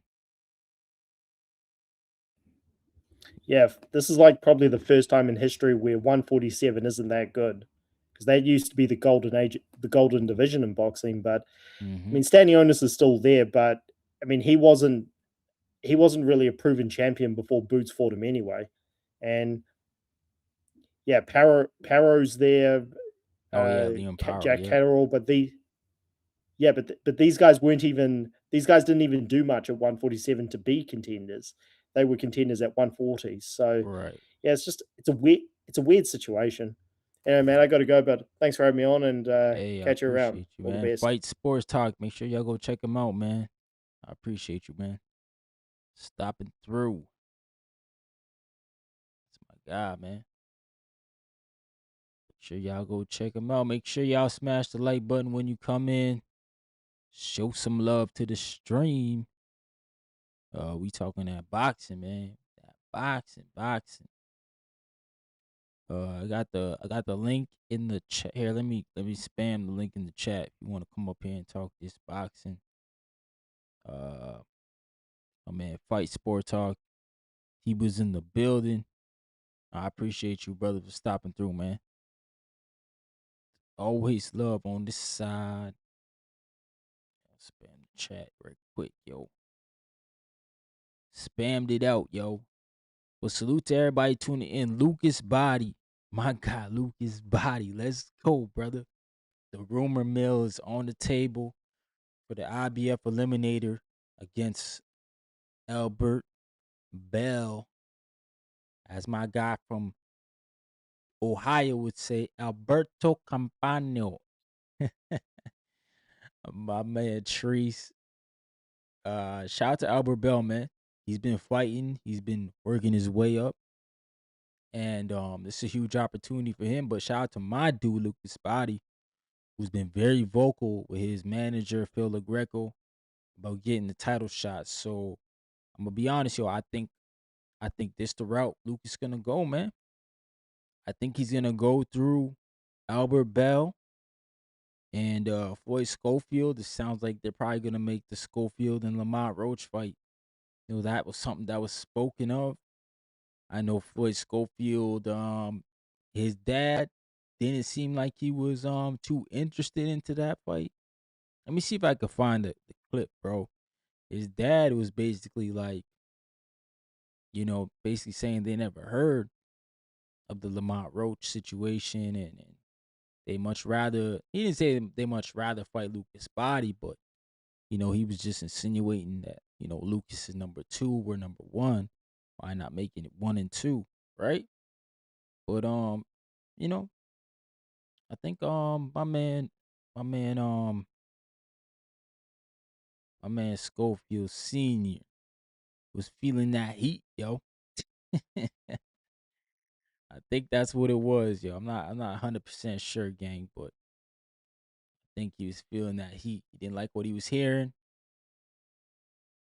with the Lamont Roach situation. I think they was on Mill City. Shout out to Mill City.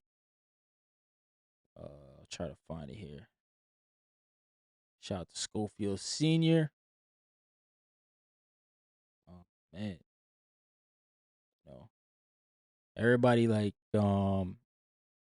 making fun of Schofield Senior, man. I ain't gonna go that far, bro. No, I ain't gonna go that far, man. To call him what y'all be calling him, because y'all wrong for that, man. Y'all wrong for that, bro. But I'm pretty sure he said that they would not rather, but Lucas Body thing. Validation in between. But let's see if I can pull it up here. Oh dang. Why I keep doing that, bro? My bad, gang. Alright, here we go. The two, where you get the most credibility between both fighters that you guys could be possibly fighting, Lucas or Roach. Either way, you're not gonna get the validation. You're gonna have haters, so it don't matter. The validation come with winning that title. You can't sleep on anybody throwing a punch at you to the head. Kid is that guy that I've been, screaming and promoting. Now, when I answer this question, I don't answer it out of arrogance. Shout out to Because Roach is an amazing guy. His dad brought him far. All of us come from these communities, so I don't want to beat up on these individuals like who have a whole system designed to go against them. I don't want to be that individual in my life. So, we didn't pull out of the fight. We begged to be in that fight. But and then if that's the Schofield situation. that's the thing about it. Like, that's not manly. I don't know where that come from. The British board not gonna just. They might not make it another year or two. That's this opportunity. But now that we can't act like we won it, we got a real opponent coming in here to try to win it. All right, man. I don't know exactly where it is in the interview, but shoot, just lost that page. Yeah, my man was talking about Lamont Roach not really on their radar, and I kind of get it because Lamont Roach is at pretty sure he was fighting at 40 his last fight, but then his fight before was at 35 with Tank Davis, man. So I don't know, man. I don't know. We'll see, bro. My man Hector Bermuda is in the building. Big coach. What up? He said Body didn't pick an opponent. He picked a problem. Bell is the kind of style that makes good fighters question their habits. I mean, that's all right, coach. Ashton Slib H2O was a nice slick fighter too. All it took was 1 second for these dudes, these slick little fighters, to get too comfortable. And then the man was face down, bro. I don't know. Albert Bell, he a big dude. He got that range. That's gonna be a problem. But you don't come into the sport to just run away from anybody. I know Lucas gonna fight. He gonna fight Albert Bell, bro. I know that. Albert Bell, he may not know what he signed up for. Talking about he need his opportunity. He gonna get it. Careful what you wish for. I think that's gonna be a good fight, man. It's gonna be the eliminator for the title. It might even end up being for the full, because I don't see Raymond Mulataya staying at 35, man. I think Raymond Mulataya, he gone, man. I think he's gonna go to 40. I don't know what's there for him at 35. Like, even if he's to unify, maybe with Abdullah Mason, maybe with Abdullah Mason. He's the BO, the BA champ. There's nobody at the BA. And the BC strip now. Shakur Stevenson strip, man. They gonna make William Zepeda fight my man from Cuba, man. Arieta, man. Send the For no contract. playing, send me a contra. I know baby, send me a contra. I will kill you, send me a contra. No play with me, send me a contra. Don't play with me, bro. Don't play with me. That's my guy. That's my guy, man. Yo, he gonna fight William Zepeda, bro. That's gonna be a hell of a fight. Them two dudes, they gonna be punching in the middle of the ring like crazy, man. But hey, shout out to Albert Bell. My man Treese finally gonna have something to talk about.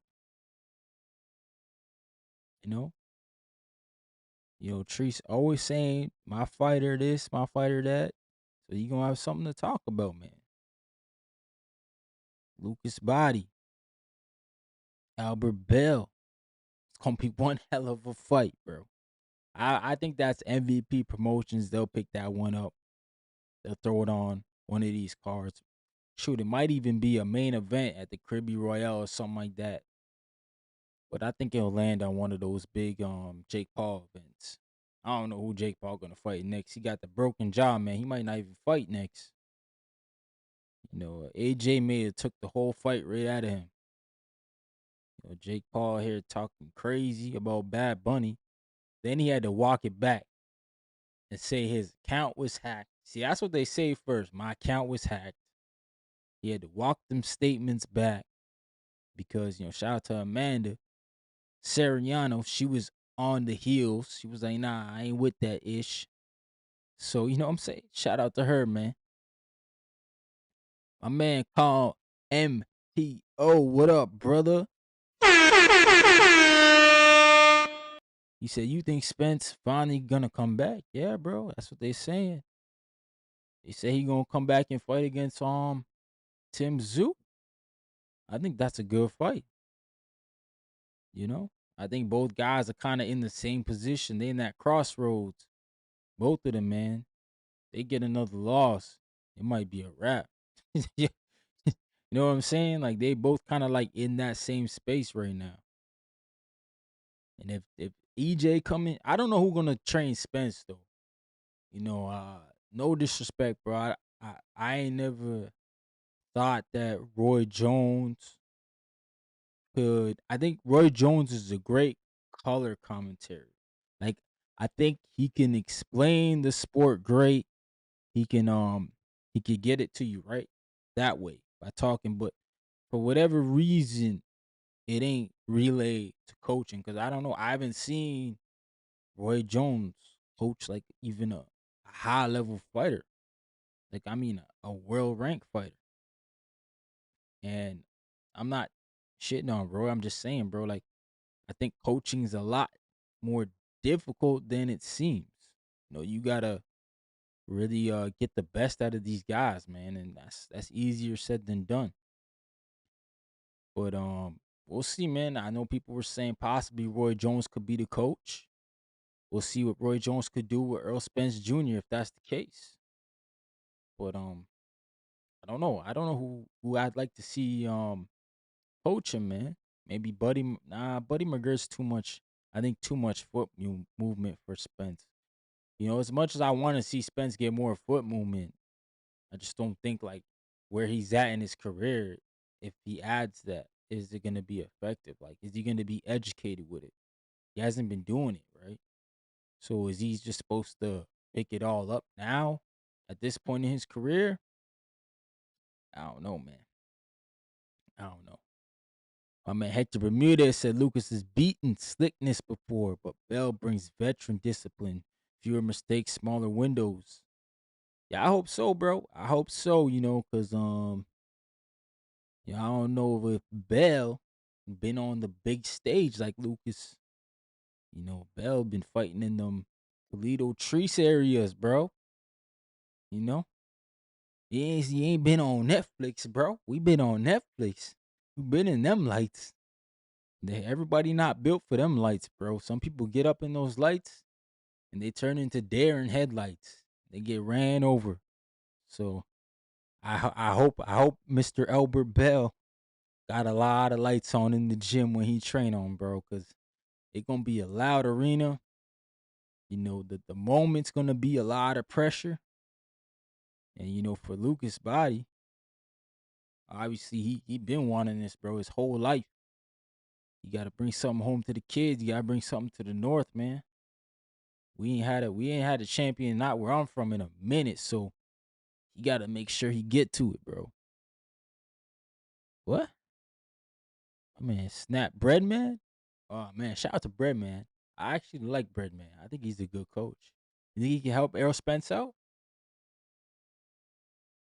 We'll see, man. I think that's a good one, bro.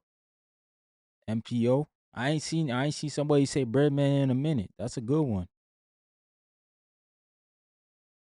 yeah, yeah, yeah, yeah. What the hell is this triple D or quadruple D, man? He said maybe I'm not rich, but at least I'm all right, bro. Whatever. He said Toledo Trice area. Yeah, bro. Gotta get out that whatever center. The Huntington Center. Yeah. I get out the Huntington Center, man. Get to these lights, bro. But hey, it's a great opportunity for Albert Bell. It's what he needs, man. He needs to get himself in one of these fights. And I knew going the IBF route, so kind of like the only way if you don't have the big backing, man. The IBF, because once you get there, you're gonna get the shot, man. You're not gonna get any politics, none of that stuff. You're gonna actually get your opportunity. Because the IBF, man, the feds came looking for them one time, so they not playing around now. They just abide by the rules, where WBC, they not even in America, so they can go ahead and do the crazy stuff until like Mexico cracks down on them. And then where's the BA? The BA's in like Thailand somewhere.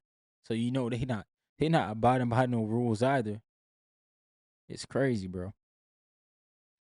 It's crazy, but that's what it is. The IBF I think is in New Jersey or something like that or Connecticut. So they gotta abide by the rules, bro, or else they're gonna get hit with that Rico. That Rico, it's not gonna be nice, man.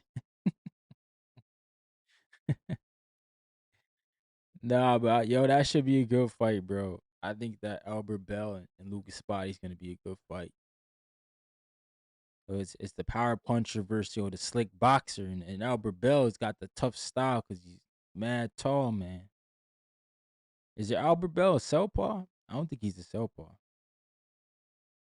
but he tall as hell. Got that height, got that reach. So it'll be an interesting fight to see, man. For sure. But yeah, make sure y'all smash the like button. Show some love to the stream. Um, we got boxing this weekend. We got Zuffa, yo. So we'll talk about that tomorrow. Zuffa boxing. I'm gonna go live tomorrow at 3 p.m. Eastern. Day show. We'll talk about Zuffa. Oh no, I guess we'll do that on the 13th. We'll talk about Zuffa. That's Friday. The Zuffa's on Sunday. February 10th. Yo, Liam Pyro, they won the purse bid for Lewis Crocker fight, but he said he may not want that fight in Australia. He may want to do it in America, which I thought was a little weird. But Liam Pyro, I think he does train in America a lot, so maybe he feels more comfortable bringing that fight there. Not sure where. Eddie Hearn's gonna have to figure that out. But sorry, not Eddie Hearn. That's No Limit Boxing. So that's probably PBC. Oh shoot. All right. Eddie Hearn lost the purse bid. That's what happened there. So Liam Pyro and his team are gonna have to figure out what's next for them. And then we have Shakur Stevenson, man. He's number 3 pound for pound. Do y'all think that's high? Low? Maybe? So? How y'all feel about that ranking, though? Number 3 for Shakur Stevenson.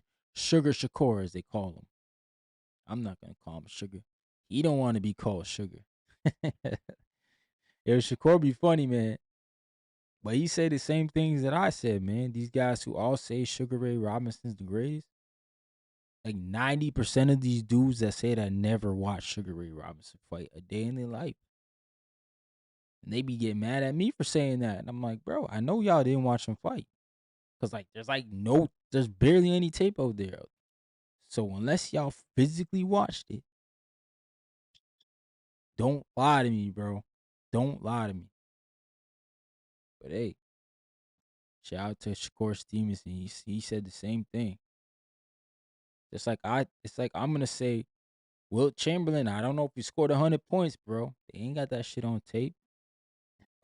they, they ain't got that on tape, man. Scorekeeper could have been lying. He said, I don't know why, but they're trying to say he's number 1. Who, Shakur Stevenson? Nah, he not. He not number 1. Nah, bro. We can't disrespect anyway and Usyk. Like Usyk, I know he lost the IBF belt. What, twice? I think he lost it twice. So he's like 2-time undisputed because he lost it twice, bro. He lost it to when he fought Fury. He lost it, and then Dubois got it, and then Dubois beat AJ, and then Usyk beat AJ. Usyk stopped Dubois and then got the IBF back, which made him 2-time undisputed. But he's really 3. But he's 2. He's 2-time in my eyes because he only won in 2 divisions, right? But you could kind of say he's 3, but he's 2. He's only 2 division undisputed. Max Kellerman, bro. Max Kellerman be saying the dumbest shit. Yo, you want to know when I heard Max Kellerman? Let me see if it's on YouTube. I don't even know if it's on YouTube. The Paramount Plus thing.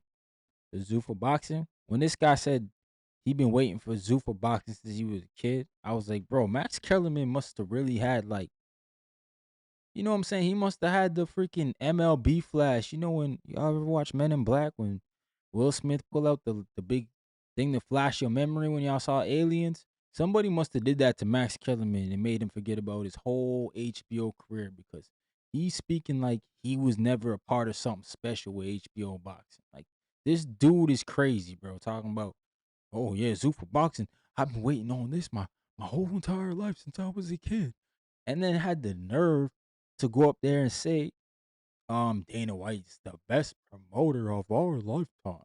Bro, I'm so happy Canelo checked his dumb ass. Was like, hey, what are you talking about, bro? Like, what do you mean? Like, stop the bullshit, bro. Stop. You know what I'm saying? Glazing this guy like that, man. That's all cap. Like Don King, look, Don King stole from a hella boxers, bro. But that motherfucker could promote. Him and Bob Arum, man. Back in the day, they was giving us fights, bro. You know what I'm saying? Bob Arum and Don King, when they linked up to do a fight card, bro, it was freaking movie. Absolute movie. But let me see if I can find some Max Kellerman freaking glazing, bro. Because I can't believe he said that, bro. And then he went in the ring and he like doubled down. He went in the ring and said to freaking Callum Walsh, Let me tell you what's going to you gave me some shades of Roy Jones Jr. I said, this dude, like they really hit him with the thing, bro, because he went in there and said that. I couldn't believe he happen said that. right here at the Meta Callum Apex. Walsh gave us that Zuffa freaking Boxing stupid 1. performance where he This was is supposed to 1 on stop Paramount Campbell. Plus at 9 It's p.m. like, bro, Eastern. this dude, Let me I tell you don't what you're going to see. So the main event, Dana loves this guy. Dana White loves Callum Walsh. Here we go. My man Eddie Alvarez, bro, in the building. What's going on, champ? Salute from Michigan. Salute, brother. From Michigan. Y'all been getting that cold like us, brother? I'm telling you, it's been cold, bro. I woke up we went into town Saturday. I went to go see my parents. And we got back home on Sunday. And it was like minus. Okay, well, let me check it in Fahrenheit for y'all. 'Cause the number I'll say, you guys will be like, what the hell? But it's probably gonna be a different number in Fahrenheit. Minus 30. Jeez. My bad. Minus 30 by Celsius. So it was, oh shoot, never mind. It's kind of close actually. It's minus 31 Fahrenheit up here in Canada. Where I was. Bro, my pipes was frozen in my house. There was no water coming through my pipes. So I had to, like, where my pipes are, just the place is not insulated. So we had to go ahead and run a heater in the room just to get all get it all back running. It was crazy. But lucky we got home in time that the pipes didn't burst, bro. That would have been another issue. But yeah, here's a little bit of Max Kellerman glazing then, just for us. This guy. No, what's wrong with him? Callum Walsh is a real fighter. And by that I mean not only can he fight, he had an amateur background, the whole thing, and he puts on a good show, but he will fight anyone. He's willing to take risks. He hasn't had the opportunity to take big ones yet because he's a developing fighter. And he's in the main event against Ocampo, who, by the way... All right, bro, this guy, Max Kellerman, lost his mind. Yeah. I don't know what's up with him, but he's definitely not the dude from HBO. This Max Kellerman, whole different guy. He go up there on the ring and talk crazy too. He said Turkey be meeting him in the parking lot with the envelope. That's a fact, bro. He must be, man. Cause I don't understand it. What's going on with Max Kellerman? Like I was happy to see him back when they announced him for the Crawford and Canelo. I was like, yeah, Max Kellerman's back. I like Max Kellerman, man. I got no issues with Max Kellerman. I think he's a great fighter, bro. But sorry, not great fighter, great commentator. But when he did all that glazing and started talking about Dana White like that, I was like, oh man, this is not the Max Kellerman I remember, bro. Not nearly, bro. This guy is a whole different guy. But we got my man Inery Boxing in the building. What is going on? You gotta unmute my brethren. How you doing, my brother? Can you hear me? My Puerto Rican brother, bro. When your My man's Canadian Bad brother. Bunny said Canada, I had a big old smile on my face. How you doing, brother? How's everything? Everything's good, man. Great I to see can't you, bro. complain. How's everything going Awesome. on with you, Henry? I'm good, brother. I'm good. Man, there's a lot of intriguing things in boxing right now, isn't it? Or is it just me?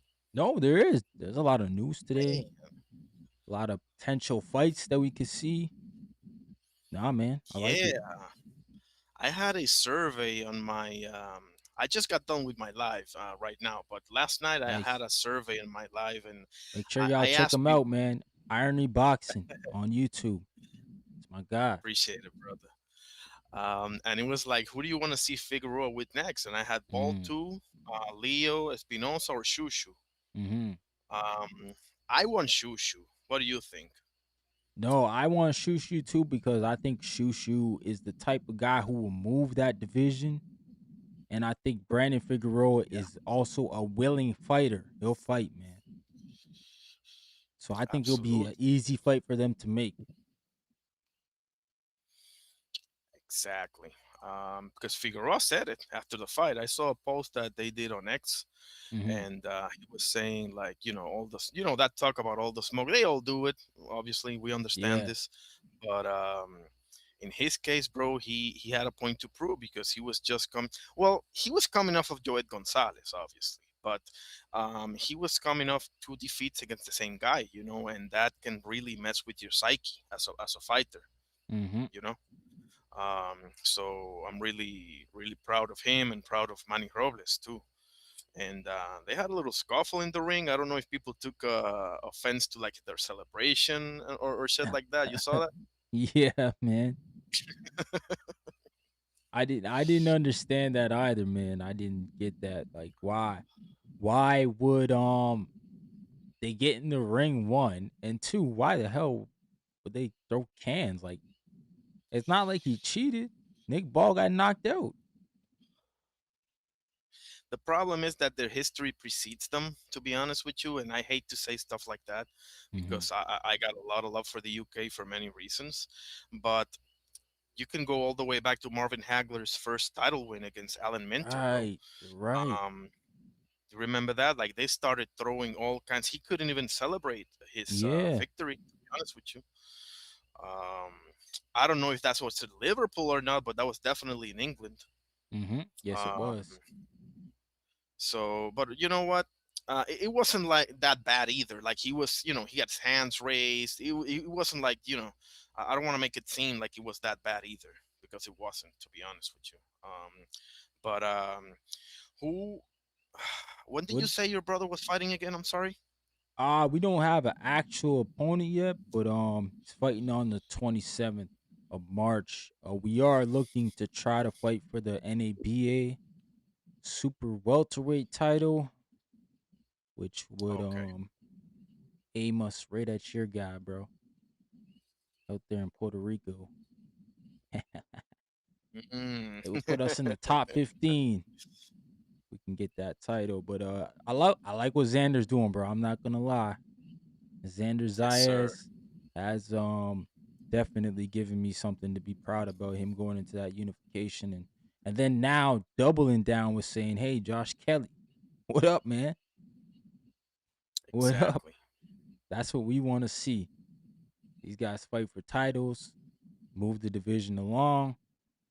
Fendora's busy, so it only makes sense to call out the next guy, who's Josh Kelly. Mm. I mean, I don't know. I think I don't know if Sander's gonna stay at 54 for much longer. To be honest with you, that's a concern of mine because he's a big kid, bro. I keep telling people he's gonna end up at 68. For some reason, I believe that. You know. But Yeah, he go ahead. does. He does look like a big kid. Yeah. Sure. And I know they asked him that post fight, and he was saying like, "Yeah, I'm gonna stay, this and that." But I mean, nevertheless, I do like what he's doing. You said, I mean, he's calling out Josh Kelly.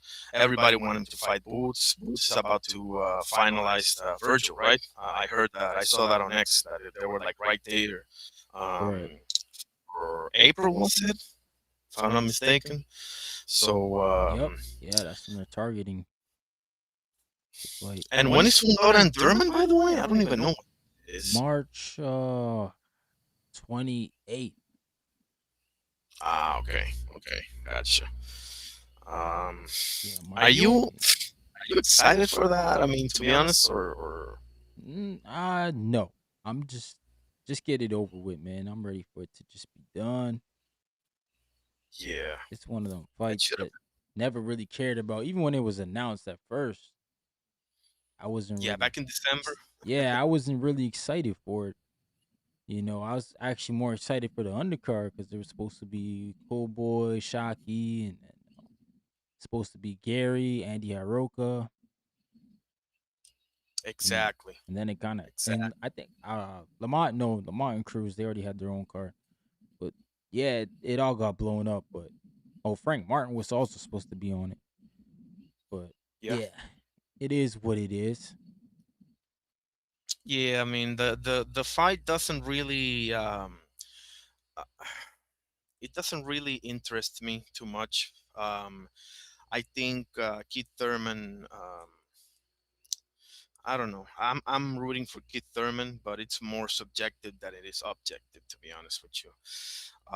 Keith Thurman, But okay, yeah, yeah. I mean, I don't know. I don't know if. I mean, let's be honest here. You're coming off of beating Brock Jarvis, bro. I mean, I know that you're the goods because I still remember Keith Thurman versus Sean Porter. That was an unbelievable fight. yeah. Like I got a lot of love for one time, you know. Um, so I guess I'm rooting for him just because I got so much love for him. I never really liked the Giraffe Man too much, to be honest with you. Um, but what do you think about Spence, man? Rumor Spence versus Team Seal, man. Talk to me. Yeah, man, I'm excited for it. I mean, if Spence want to come back and fight, I'm not opposed to that. Shout out to Earl Spence, man. That's what he want to He's a great do. opponent, isn't it? I think it's a good opponent. I think for both men, I think they both need a guy Yeah. like that who's proven, who everybody knows, and it's kind of a crossroads fight for both guys. Even though I think they both have good fan bases, so even if Earl loses, I think people will still love him, and vice versa. I think if Tim Tszyu lost, I think people will still love him too. But I'm kind of Great also on point. the fence of like I don't think Earl Spence needs to fight either. I think he's done a lot in his career. But if he wants to fight, man, I'm not gonna save him, bro. I'm not gonna be the savior. If he want to fight, he want to fight. But if Earl Spence said I'm hanging it up, I wouldn't be mad. I wouldn't be mad. Me neither, man. I think you make some great points both ways of the coin here because honestly, bro, I agree with you like 100%. Like if he decided to hang it up, bro, he gave me so many great fights. Like I don't mind it. He's spear shuttling to the Hall of Fame. I don't even care about the Bolt Crawford fight. To be honest with you, his body of work, his resume speaks for himself. To be honest with you. Now, with that being said, if he feels like he has a one last run left in him, Yeah, um, I wouldn't mind seeing that, man. I wouldn't mind seeing go for it, man. And this is a low key kind of a perfect opponent for him. It's an opponent that keeps his head in the center line 99.9% of the time. He does have fat heavy hands, but I mean, if I was in Spence team and I was choosing opponents for his comeback fight or what have you, hmm, Team Sue would be, if not number one, would at least be in the short list. To be honest with you, because yep, stylistically, it just makes sense, man. yeah, I agree. I agree. I think for sure. My man Eddie Alvarez said, when's your brother's next fight? No Zuffa signing? No, man. I mean, I think some of the people follow me on Instagram from Zuffa though, so maybe they thinking about reaching out. Hopefully, I wouldn't mind Zuffa, but nah, bro. We fighting on March 27th right now, my brother. We gonna be fighting here in Canada. Hopefully, we can pick up that NABA title and make moves in the WBA, man. That's the mission. You But know what yeah, city it is? sorry. You know what city it is or no? Yeah, it's gonna be in my hometown, Brampton. It's in Toronto here. Awesome. Oh yeah, Yes. you told me that you were gonna be calling it too, right? Like you did last Yeah, time. I'm gonna try to do the same thing as last time. Call the fights. That'd be nice. Um, yeah. Then it's just there for everybody to see, man. Awesome, awesome. For sure, for sure. I'm gonna go ahead and check that out because I saw the Kalunga fight, but I saw it on the playback, Yeah. and that was such a well, let's call it weird outcome, right? Yeah. Right. And I just wanna hopefully your brother gets to showcase, Yeah, that's what what he got. that's why he was a little mad about that fight. Yeah, there was a lot of things that went into that fight that was really weird, and It's just like it's it that fight. It kind of like there's a lot of dirty things in boxing, bro, that just don't get spoken about enough. Like that guy Kalunga, he didn't have any of his medicals, bro. So essentially, we had to pay for all his medicals.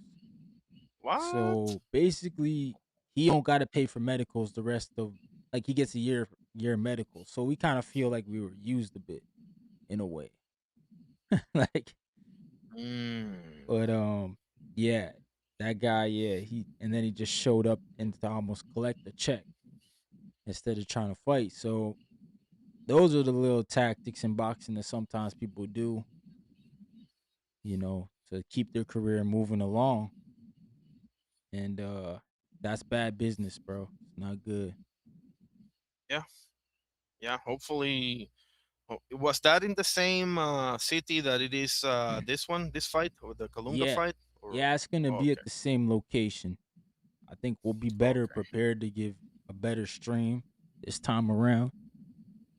That was the first show though, so this will be the second one. So hopefully it's better than the first, right? absolutely. I know it will be. Don't worry about it. Yep. Yeah, we'll have more Uh, professional fights. Actually, the one of the kids that's on the undercard, Spencer Wilcox, he was at the WBC Grand Prix.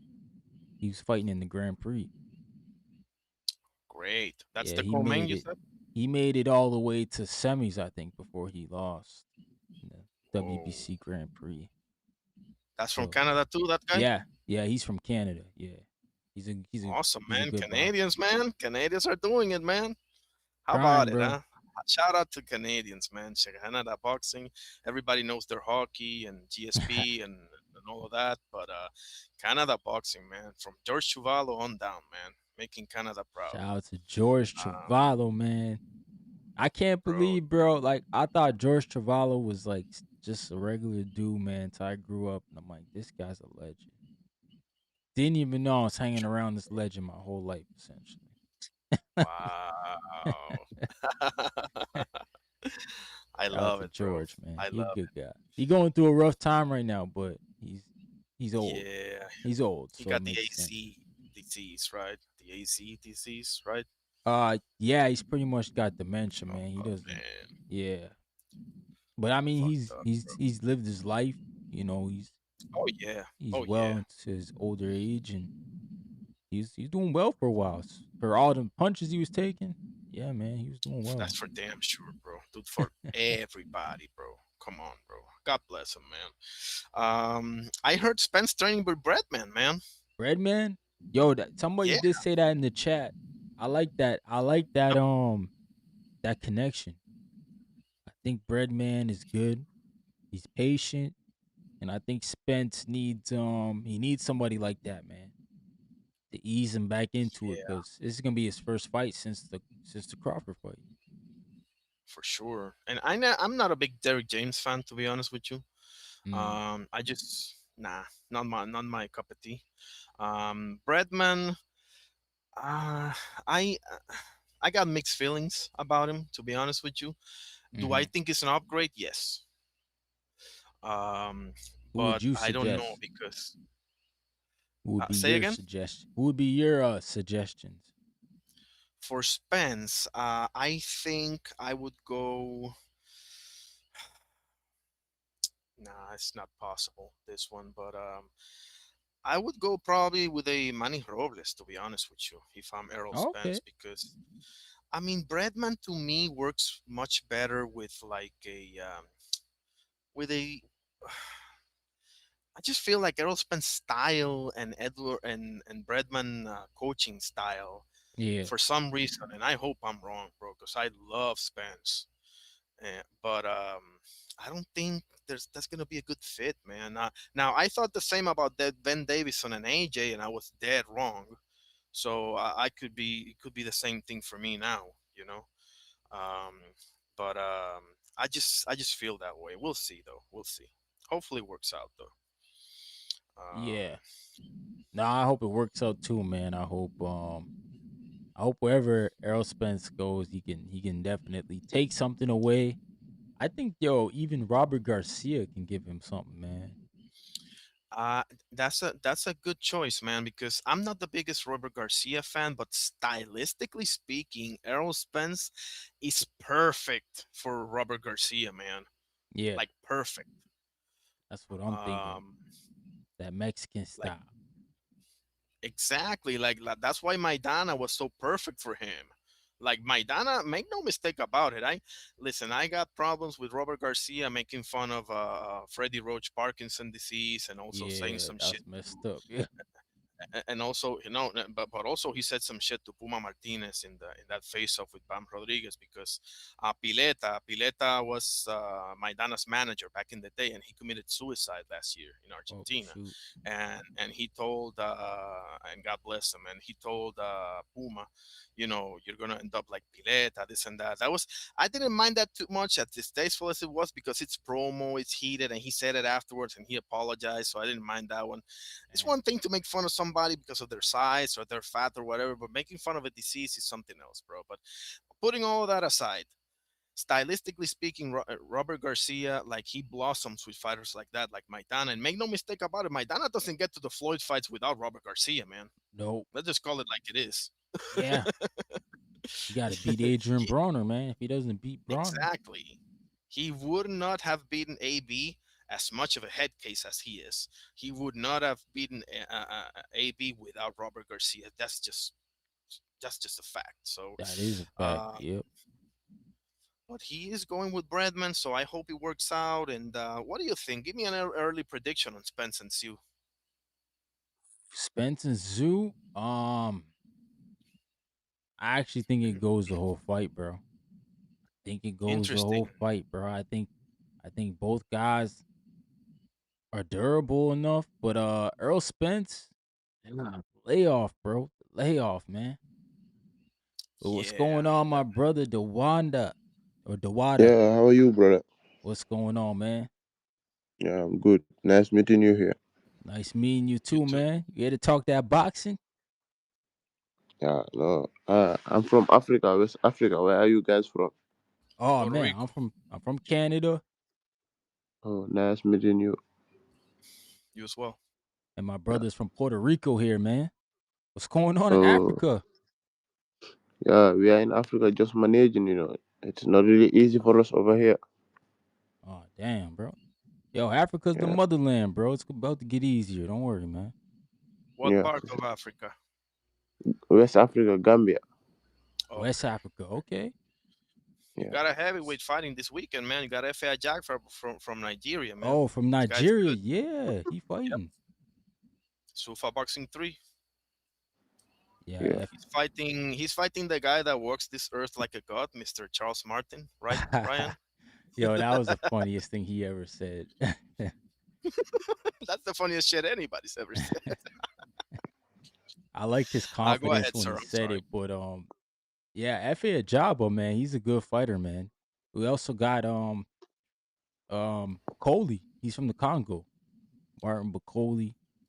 Bakoli, yeah, yeah. I don't know what the hell is he doing, man. Like he hasn't fought since. That's puzzling to me. I mean, he made a lot of money. Made a lot of He money. did, bro. Just on that Saudi trip that he took in 1 day notice, that was good Uh, Yeah. enough for him. yeah, Good for him, Go ahead, man. sir. I'm sorry. That's awesome, bro. Representing Africa, man. That's what's up. Shout out to Africa, bro. Never been. I want to go. I want to go to Africa, bro. yeah. It's for sure. Got to experience my roots, man. Yeah, man. Good, good thing going on, bro. What time is it over there? Morning? Yeah, it's 4. Yeah, Oh, damn.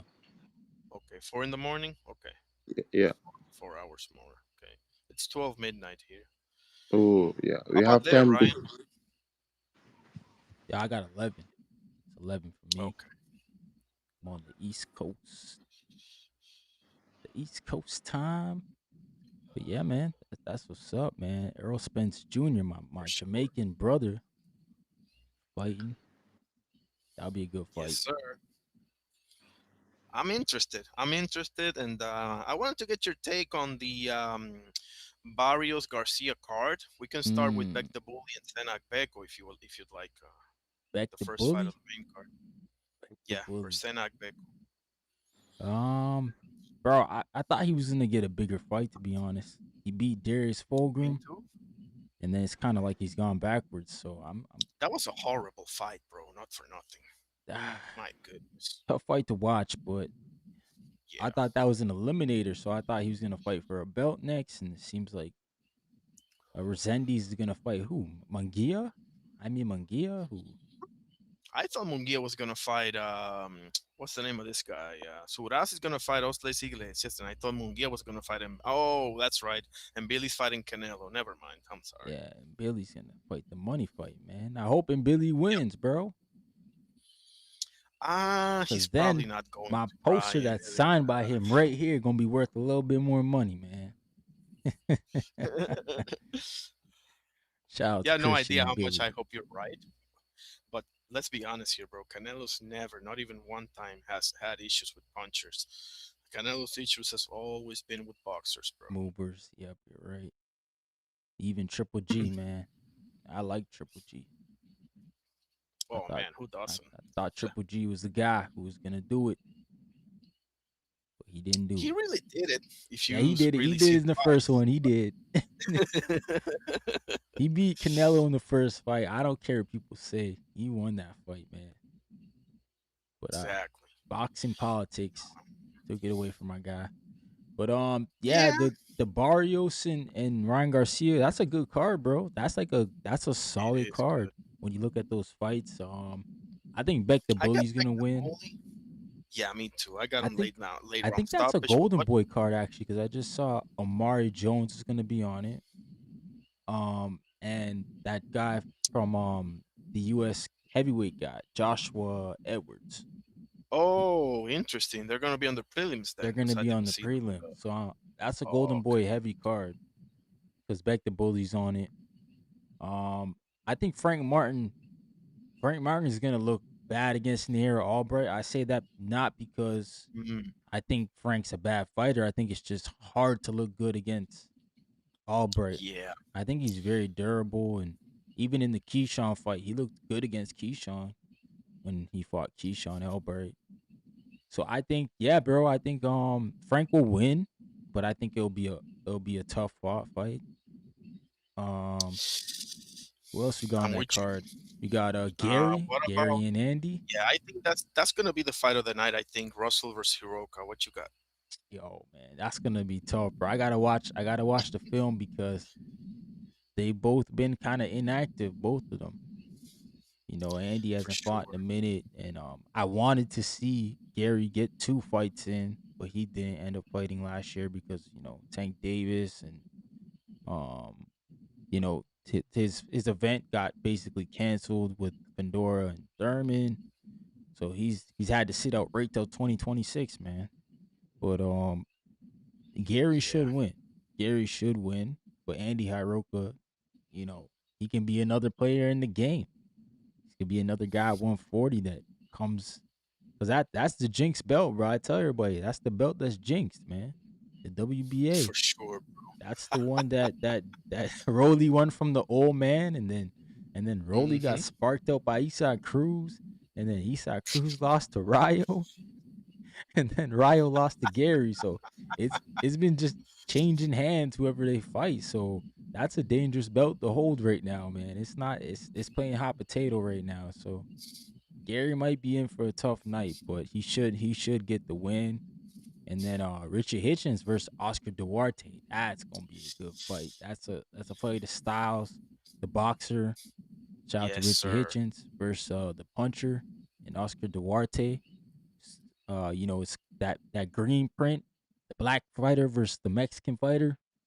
It's got everything Mm-hmm. that we want to see as boxing fans. So I think Hitchens is too slick, man, but we saw Lemos get to him. If Duarte can get to him, he might hurt him, man. Duarte got big power in those hands, bro. He got big power. So, we'll see. We'll see, bro. I hope Hitchens wins though, because I think he's good for the division. He talks that talk. He gets everybody excited. We just need him to fight the guys. That's all. He just got to get in the ring with the guys. Exactly. Exactly. Thank you. Duarte, I think Duarte is good too. If he was to get the win, I think he'd fight the guys as well.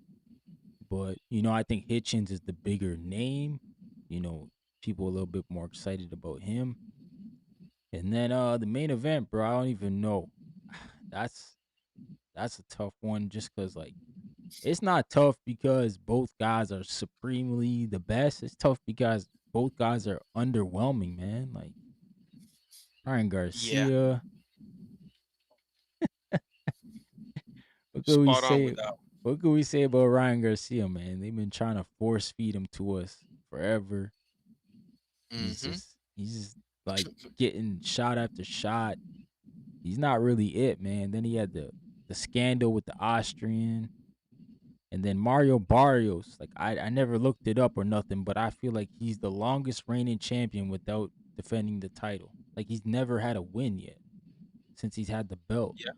Just two draws, and yeah, Abel and Ramos and Manny Pacquiao. Yep. Manny Pacquiao, who was old, man, like 40 what? Guy's like 47.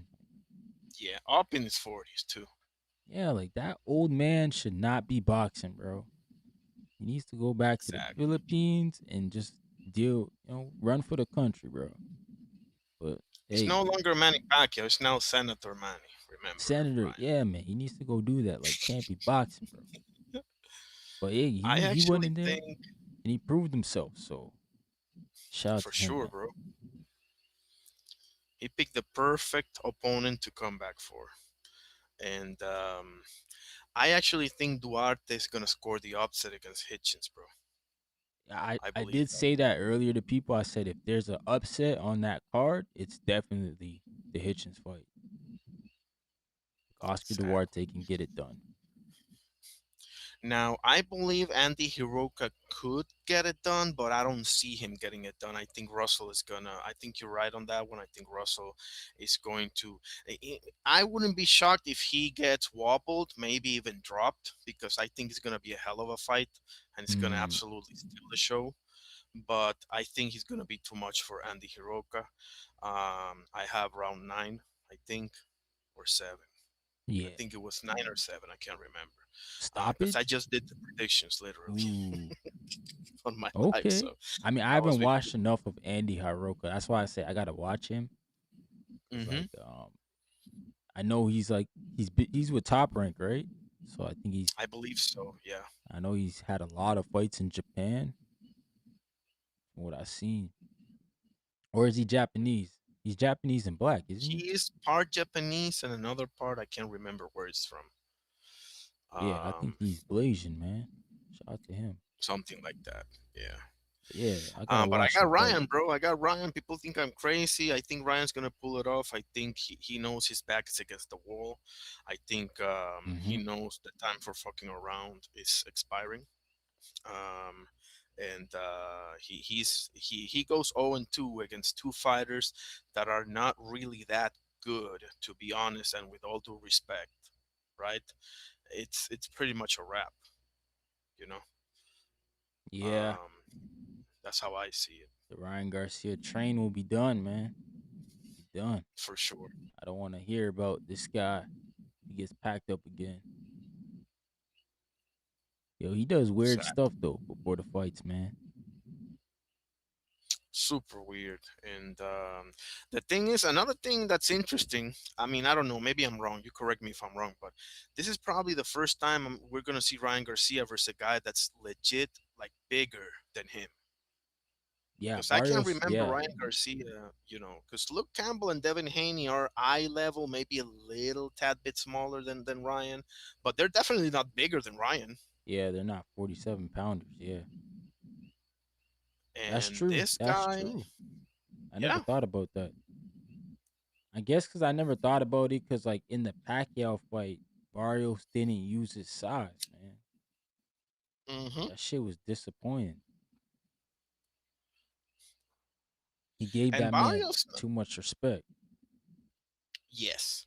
But I'll tell you this: I'm more disappointed at him in the Abel Ramos fight than I am in the Manny Pacquiao fight, to be honest with you. Because Abel Ramos fight, you watch the first 2 3 rounds of that fight, brother.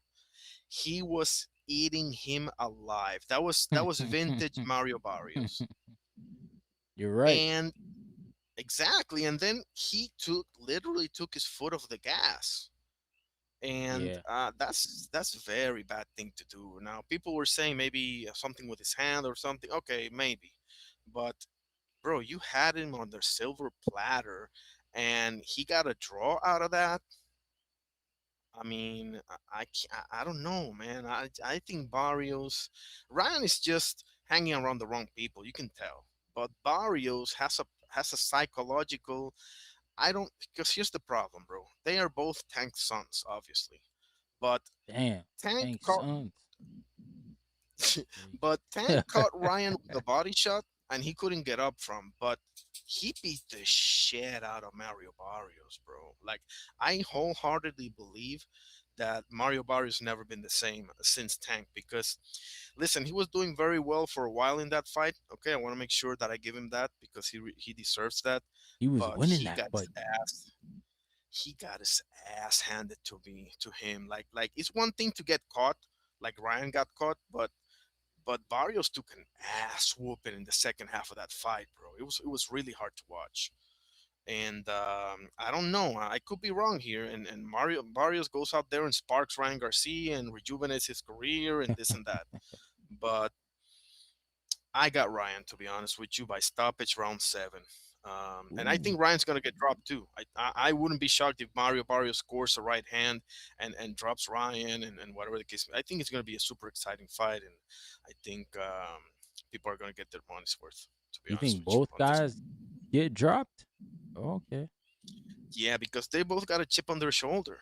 I mean, Ryan is coming off of a bad loss to Rodley Romero, bad Yeah. loss, and the other guy's coming off of 2 draws, so they both have to show up.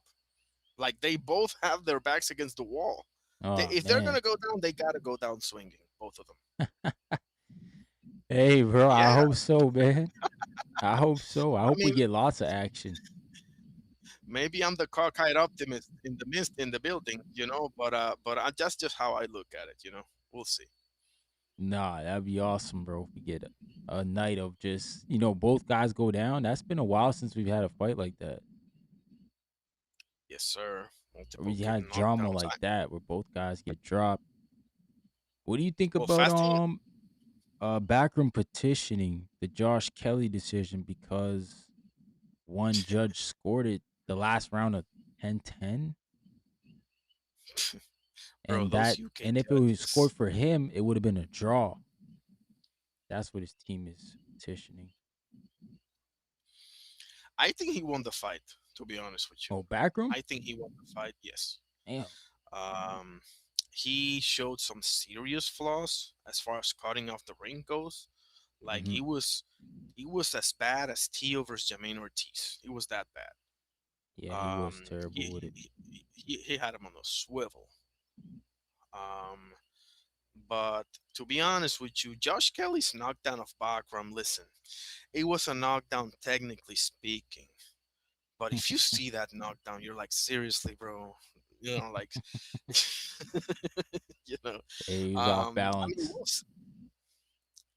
I feel bad for Bakram because nobody's gonna give him a fight now, bro. They wouldn't even fight him with the belt. You think they're gonna fight you without the belt? I mean, your promoter is Yeah, Kathy Duva. Might as well be me, your promoter. that's the Like problem. exactly. That's the real problem. Like, he Representation, terrible. exactly. I think he should pick up that phone and call Baldy and say, "Sign me," and Baldy will do it, man. Baldy will do it. I think Dana White can do that. He can go to Dana Sufa because White? I don't see, because I don't see Shout out Top to Dana Rank White. or PBC or anybody investing in that guy. He doesn't have a belt anymore. He's He doesn't damaged have goods. a. That's Well, how he's a they see it. former champ now. He's a former champ. That stuff How long was matters. he the mandatory for Charlo? Who backroom? Yo, he was the mandatory, and then didn't Charlo claim Backroom was ducking him? I don't know. He said something along those lines. No, I mean, I don't mind it because Charlo, you don't say no to a Canelo fight, so I don't mind it. But I'm just saying, look at the history of Bakram, bro. Like, Yeah. it's uh, you know, like If I he never doesn't thought get he was that a win, boogeyman though. I wasn't out here saying that stuff. I People were kind of saying. did, bro. I'm the one that's gotta eat crow here. You know, like Nah, I didn't think he was a boogeyman because like I saw the Jack Culcay fight and I was like, ah man, like Jack Culcay really ain't it either. And my man Jack pushed back Colby on. can fight, bro. No, he He could didn't he fight, beat but Abbas Barao? yeah, he beat a boss, no doubt. But I didn't think he was like elite, like top of the top. No, no, me neither. Me neither. He's one of those tough ass fighters, B level but tough, outing for Yes, anybody. You know. right. Um, Good question, man. Hopefully somebody gives him a fight. I don't see it. I think he should get an immediate rematch with Josh Kelly at the very least. But I don't know because, man, Man, I don't know. if Those that UK wasn't in judges, the contract, which I doubt it was on his end, right? they gonna skirt off with that belt. They're gone, man. This is Over and boxing. done. This ain't going. They do no favors for nobody. They're gonna take that belt, say, "Oh, sorry, bro, we gone. We out of here." Yeah, sucks, man. Does suck. But I like Um, Backer, man. You know, I do like him too, not for I think nothing. he was a good fighter for sure. I didn't see the boogeyman talks because I look at Tim Zoo like I look at Jaime Munguia. Like them guys just don't move their heads. Right, They got a right. problem with that. You don't move your head, Uh, you're gonna get your egg cracked eventually. Fasten your seatbelt, Ryan, because you said it's been a while since you've seen multiple knockdowns in a fight. Well, we're gonna get that in Vaquero Navarrete versus Sugar Nunez, bro. Oh You can yeah. put money Oh, I'm on that excited one. for that one, bro. I can't wait for that one. I can't wait. That I'm yo, people telling getting you, knocked. You bro. right, bro. That one's gonna be exciting. That one, Sugar Nunez, yo, bro. Let's go. Let's go. Those boys have only one gear, bro. Yep. That's it. It's just front foot Uh, action, bro. all Like that's day, gonna be a bro. good I got fight. Nunez, but that's gonna. I would be shocked if that doesn't end up being a fight of the year contender. Yo, that's Navarrete's like prime weight. Like he always gets the big wins at that weight right there, 130. That's like Mm-hmm. his weight class. So if he's gonna beat Nunez, damn, it's gonna be right there at 130, man. It's gonna be at 130. You got Navarrete, bro. I love it. Do you see stoppage or decision? I see stoppage for whoever's gonna win. Yo, I got Nunez by stoppage, but I'm telling you, I'm gonna see. We're gonna see multiple knockdowns. We're gonna see people busted up left and yeah, right, yeah. and we're gonna have Sugar Nunez catch him a little bit later because I think Navarrete has been to the ringer way more than Sugar Nunez has, and I think his chin gives out on this fight. I hope I'm wrong because I kind of like Navarrete as much as I got a whole hell of a lot to say about his style. Hmm. But yeah, that's my assessment. Big Navarrete, man. Nah, I I just love think it. Nunez is the better Love it. combination puncher. I think his last fight was his last fight. Yeah, I think it was his last fight where he won the belt. That showed me a lot, man, because that dude was tough, man. I forget that Asian guy's Yeah. name, man. Oh, you mean Rikishi? Yes, Rikishi. Yeah, when he Yeah, beat him, yeah, yeah, went over there and beat him too. I was like, oh man, that for was a good sure. win because Rikishi was tough, man.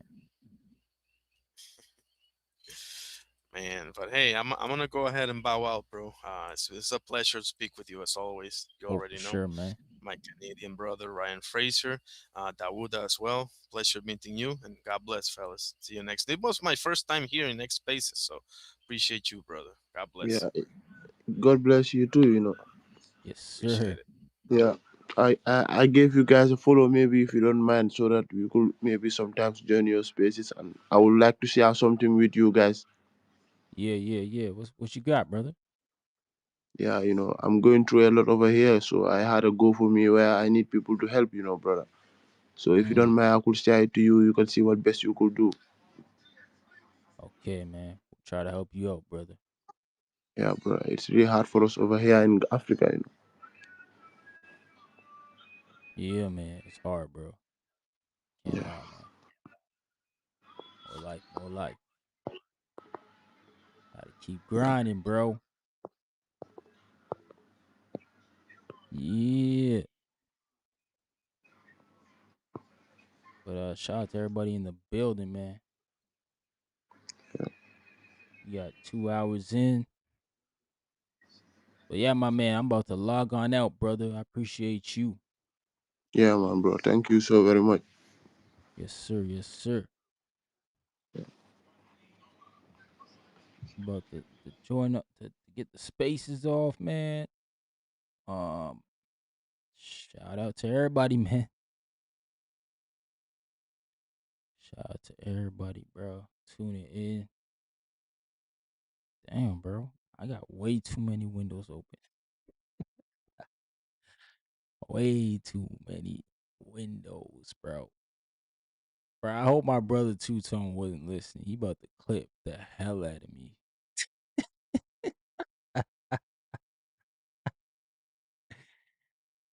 Yo. He the funniest one, bro.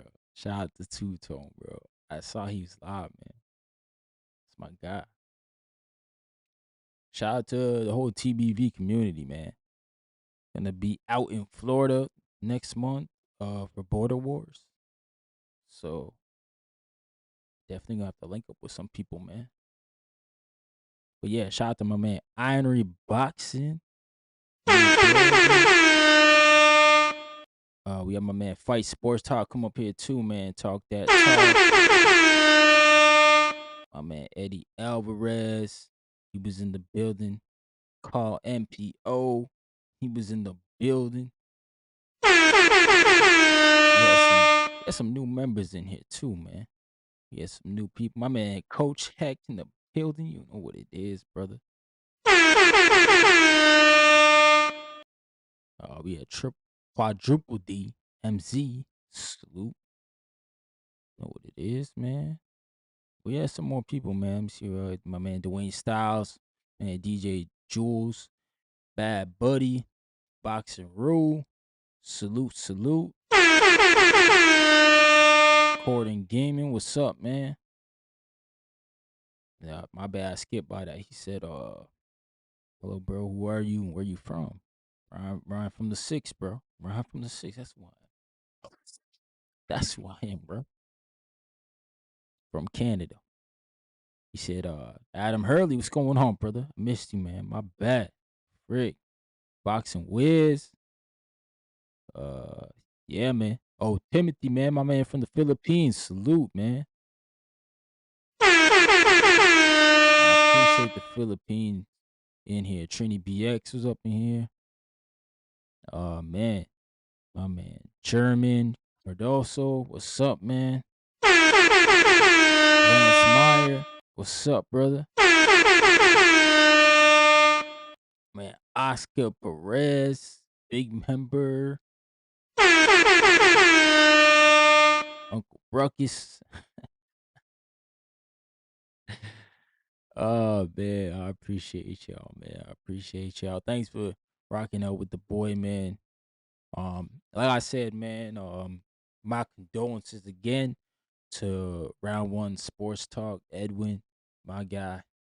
He's going through a tough time right now. So if y'all know Edwin or, been over there to see what's going on with his channel, wish him well, his family well.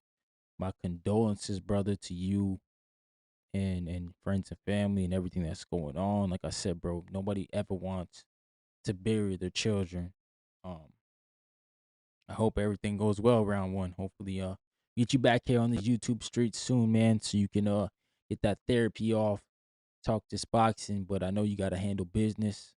So yeah, nothing but blessings, bro. I appreciate everything. Appreciate everybody, man. And we got the schedule. We're gonna go live again tomorrow during the day. 3 p.m. Eastern. Talk this boxing. Talk again. X Spaces. And then on Friday, I might change that Friday one to Sunday, and just do the Super live chat. But yeah, I appreciate y'all, man. Appreciate y'all for tuning in, showing love to the channel. Make sure you smash the likey button. And peace.